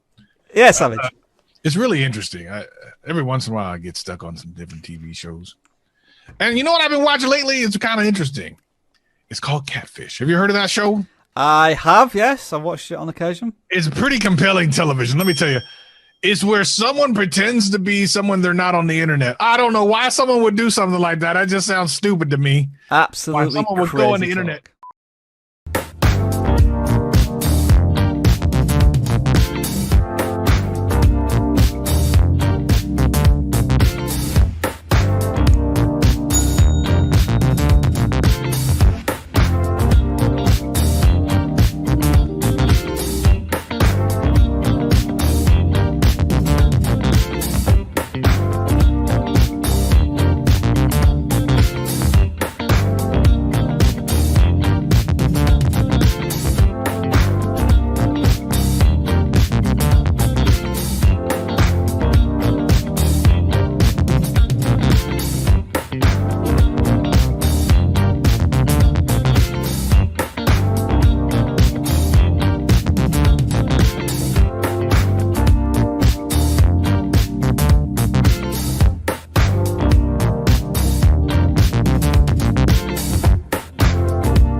You thought that was the end of a live stream, didn't you? Well, maybe you didn't because there's still 220 people here, which means that you know that we do the extra part of a live stream. We're going into extra time, sudden death, golden goal in the sporting vernacular of this. And for the 200 people... Oh, Dan, did you like me saying vernacular then? Oh, you're so blurry. It's just fun. What's happened here? Oh, this is, it's like an anonymous... There we go. This is when I put the microphone in front of me. It can't do the face lock. Yeah. Oh, let's do that again. And now it's working. That's so strange. That's funny. I lost my train of thought there. I was talking about vernaculars. With 200 people watching right now, we gain another 3 hours and 20 minutes of watch time because I'm all about the watch time. Dan, welcome back. You had last week off, did you? Yeah. I seem to remember, yeah. So how do you think your return went Good. I wouldn't say I had last week off. I was just inundated with projects, just busy. so it's nice to take the extra time to get caught up a little bit. I'll probably be giving myself that time once in a while just to get caught up on stuff. As I was saying, with like Travis is like 142 and 2. I'd say, well, you've been doing this now regularly for at least a year. Mm-hmm. And so we're into March. So think of probably about, let's say, 70 episodes. Would it be fair to say you're like 65 and 5, maybe 67? Probably. Yeah, a good one. By the way, all these folks that are here right now, tomorrow we're doing a Q&A. Oh, yeah. You will, when you get to the live stream, you'll realize it's not starting with the Q&A. We're actually going to show you one of our favorite tools and take you through it, show you how you can use it for your own researching purposes when you're thinking of video ideas, and then we're going to sit here for like 90 minutes and answer your questions. Yeah, we Dan and I think we're starting to develop a nice patter on our Q&As. And I'm thinking what we should do actually tomorrow, Dan, is we should pick questions for the other person to answer. Like find the worst, most difficult questions. And then maybe also do like a quick fire round, which is like non-channel related to like what is your favorite fruit, or like when was the last time you... I don't want to finish that sentence because I can't think of something not safe for live stream in such a short space of time. But I'll as long as it's appropriate for the live stream. Yeah, I think we should do that. So what we're actually here for is that we just sort of randomly pick one or two more channels to audit, but I always forget what we should do, like how we should pick somebody, because we don't want to use a form or anything, because most people have left probably from there. So Dan, if you can maybe think of a way to do this, as I say, specifically if there are any girl gamers, female gamers in the chat right now who have a channel and want to talk about their experiences as a female gamer on YouTube, Desiree, who has just been on for the last couple of hours, would love to speak to you. She wants to get the insight on maybe how challenging it is, and I guess the difference between there's so many male creators and so few female creators. Does that create opportunity, or is there a stigma attached to it, or like whatever? If you're a girl gamer, the links I think for Desiree are still in the description if you want to get in touch with her. That's just a little final show note there. Dan, I've given you 45 seconds. Have you thought of anything that we can do? Oh, I was listening to you. Thanks. We got to pick somebody. Yeah, we need to figure out the best way to pick them. Yeah, so we usually do some sort of word alliteration type game where we say like YouTubers food. Let's do YouTubers drinks. So how that might work is a subscriber soda. I know that's a really bad example. Another one might be Dr. Pepper. What is there a P that's associated with YouTube? I can't think of anything. We'll just leave it to them. Or Budweiser Light Watch Time. As you say, I'm terrible at this. Dan doesn't even want to entertain trying to have a go at this. So we're just waiting. Gamer Grog. Yeah, Streaming P. I think we're allowed to say that on the live stream. Meme Smoothie. All right, we've got some coming in now. This is what we want first. Subacola, good one. VidC, I'm not really sure what that is. I don't know what that is. Strawberry Shortcake, is that a drink? VidCola, Mountain Dew and Doritos. I don't think that has anything to do with YouTube. You can't just blend stuff up and call it drinks. Money Milkshakes. Yeah, there's got to be something around demonetization or adpocalypse. We're talking about P. What's going on? Shorts Slushy. I think that's the best one so far. I like that one. I'm not picking any P channels. Share this video soda. Vid Vodka. All right, yeah, that's not a bad one. I found one, Dan. Click through cola. That's your winner right there. Click through cola. We might do another one, but let's do that channel first. Oh, where's it gone? Oh, I've lost him. I found him again. All right, it's Magnus Sam. All right, let's see if we can find this channel.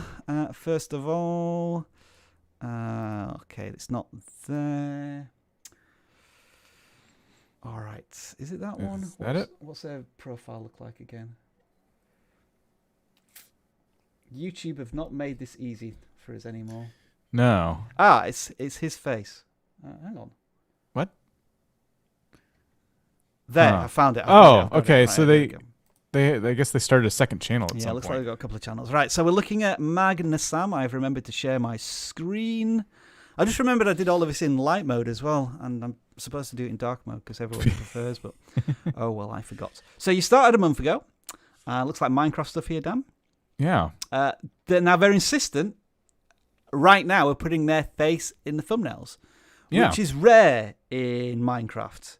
It I is. think you're going to have to maybe do some data tests here. I mean, what I will say is that when you decided to do that, you got tons more views on a speedrun. Yeah. And and speedruns are one of those things, kind of like the banner channel we just looked at. This is this impressive thing where there is an end to Minecraft. You can beat the game by killing this thing called the Ender Dragon. So it is possible to speedrun it for anyone who doesn't know the game. And beating the game in 23 minutes and 4 seconds, I would say, is very impressive, and people showed up to watch that.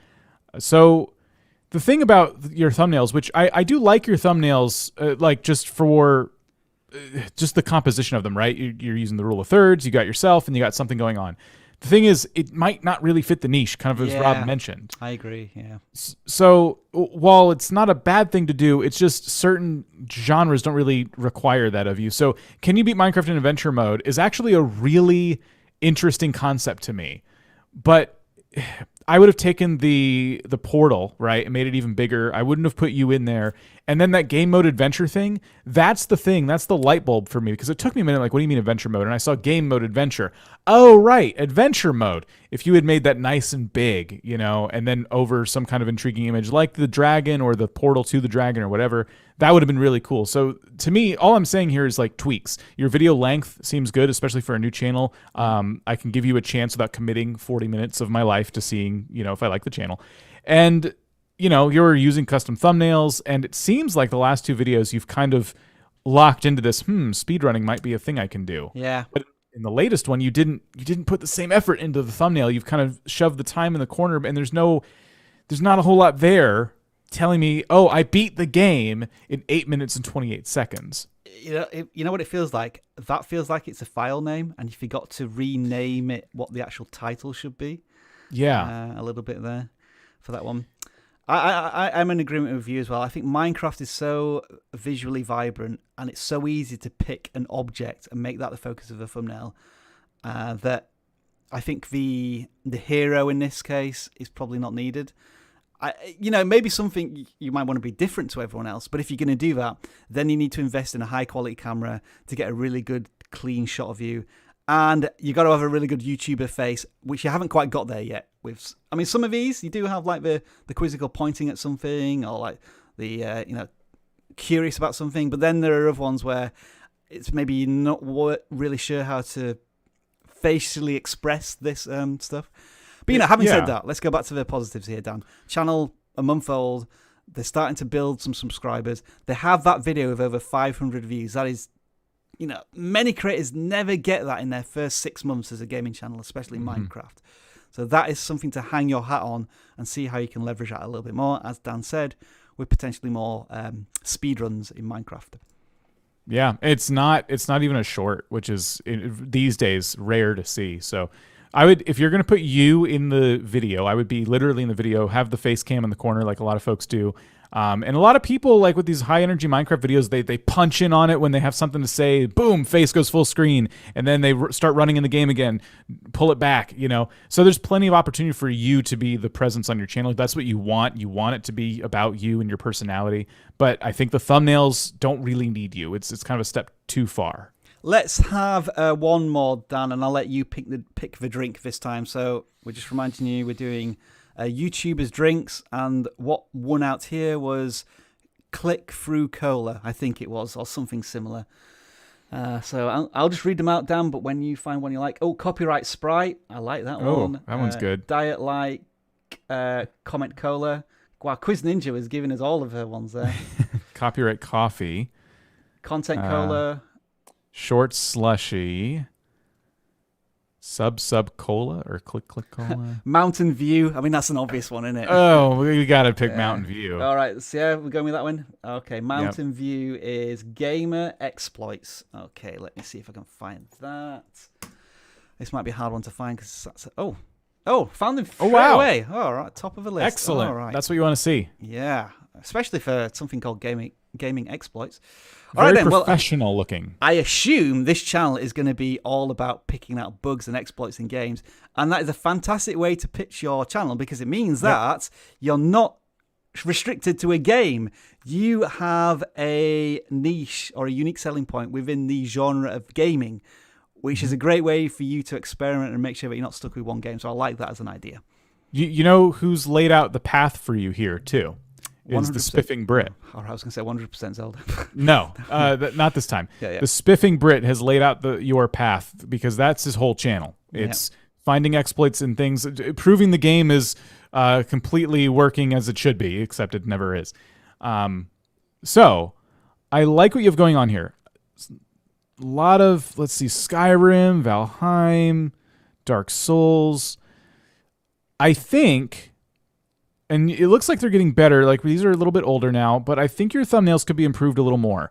What you tend to do, and I can see what's happening here. So you take a character, right? You've cut them out, and they're going to be standing in the foreground. The problem is you take them from like head to toe, whereas if you were to zoom in from waist up, they could fill out a lot more of that frame and give the viewer something a little more like visually appealing from the game to look at. You know, the characters just appearing really tiny because you've tried to get all of them in the frame. Also, don't you want to see like some aspects of a glitch? I mean, presumably, if these are graphical glitches, like the head stuck to a knee and all of this fun stuff, you'll be able to show that off. And if you're worried about giving away too much in a thumbnail, that is actually pretty much what you want to do in this case. You want to you want to give them one glitch because presumably, with the videos being 2 or 3 minutes long, there's multiple glitches or like a way that you need to, I guess, encourage the glitch to happen. Right. People are watching these because they might want to duplicate it for themselves. I got to see this, you know, so they're going to go into their game of choice and try and replicate what you've done. So show the crazy thing in the thumbnail because that's going to get people to click. Like, what is that, you know? And maybe, especially if there's multiple glitches, that makes it really easy because you're only showing one of like 5, you know? Like item duplication glitch in Stardew Valley. I'm actually familiar with that one. And you've just kind of taken a way zoomed out picture of the farm, but what you should have done is zoomed in on like the items pouring out of whatever you're using to duplicate them. You know what I mean? Yeah, I thought Skyrim and adventure games was a bit of a strength here. So you almost have like a niche within these glitches, which is interesting to see. And then I'm thinking for some of these, so these videos are quite long. I would note that. Because what I was noticing here was that a lot of your videos are around about 2 to 4 minutes. Some of these, I mean, obviously you want to experiment with shorts, but I'm wondering if these videos where it's 3 minutes, can you turn these into compilations of some kind? Like the worst 20 Skyrim glitches that still work. Because you're doing them one by one now, which is fine, but I don't see why you can't maybe repurpose the content a little bit. I mean, what you could do there is you might need a new voiceover, but you can probably use the same clips in some way. And so, again, this is the challenging question of, but my audience has already seen that. But you have to remember that your audience isn't just the 9,000 people who subscribe to you. It is the millions of people who play this game and haven't yet encountered your channel and may do if you do a compilation of these glitches. And I would also describe the glitch a little bit in your titles as a test, because you've been having success not doing that, but I wonder, like Skyrim glitches that still work Part 9, what if it had been like Skyrim blah, blah, blah glitch that still works, you know, and then your part number if you have to have that. But why should I have to watch 8 other parts to watch that one? You know what I mean? You're showing me a glitch that... You said blah, blah, blah, Dan. I'm just wondering, what happens if you just search blah, blah, blah on YouTube? There's the music. Yeah. Of course. Obviously. So sorry, losing my train. Yeah, it's all right. So that would be something to try. Now, again, try it, and if it doesn't work, then go back to what you were doing, because it's working. Skyrim glitches that still work is a good title that you kind of had going there for a sec. I gotta wonder if you would describe at least one glitch, you know, or one type of glitch in the title, if that would have changed things. I applaud your use of the community tab as well. Voting polls are always a good thing, just to stay in touch with your audience. And then there, look, you've shown a glitch in your community tab. I like that. Can Community somebody tab, please Photoshop that onto my face? as a meme of a week. Oh my gosh. The community tab too is something you want to be using every day if you can, if you have it, because I think the more you use it, the more it helps reach new people. Dan, I think we are done. Wouldn't you agree? Thanks everybody Yes. for joining us for the extra half an hour. As Dan said, we will both be back tomorrow for a product tour as well as Q&A. So do make sure to join us. Dan, say some stuff while I find the right screen to click.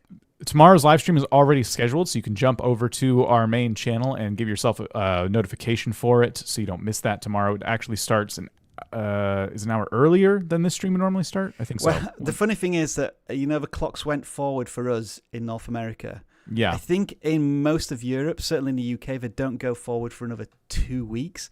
Oh, so we're kind of in that weird time zone where we're no longer the same. But YouTube will work it out for you. It'll tell you when we're going live. If you go over there, it'll tell you when it's going to start. Just go ahead and head over there. You could turn on notifications for it so you don't miss the Q&A/product tour live stream tomorrow. Awkward waves. I'm clicking the screen. We'll see you tomorrow. Bye for now.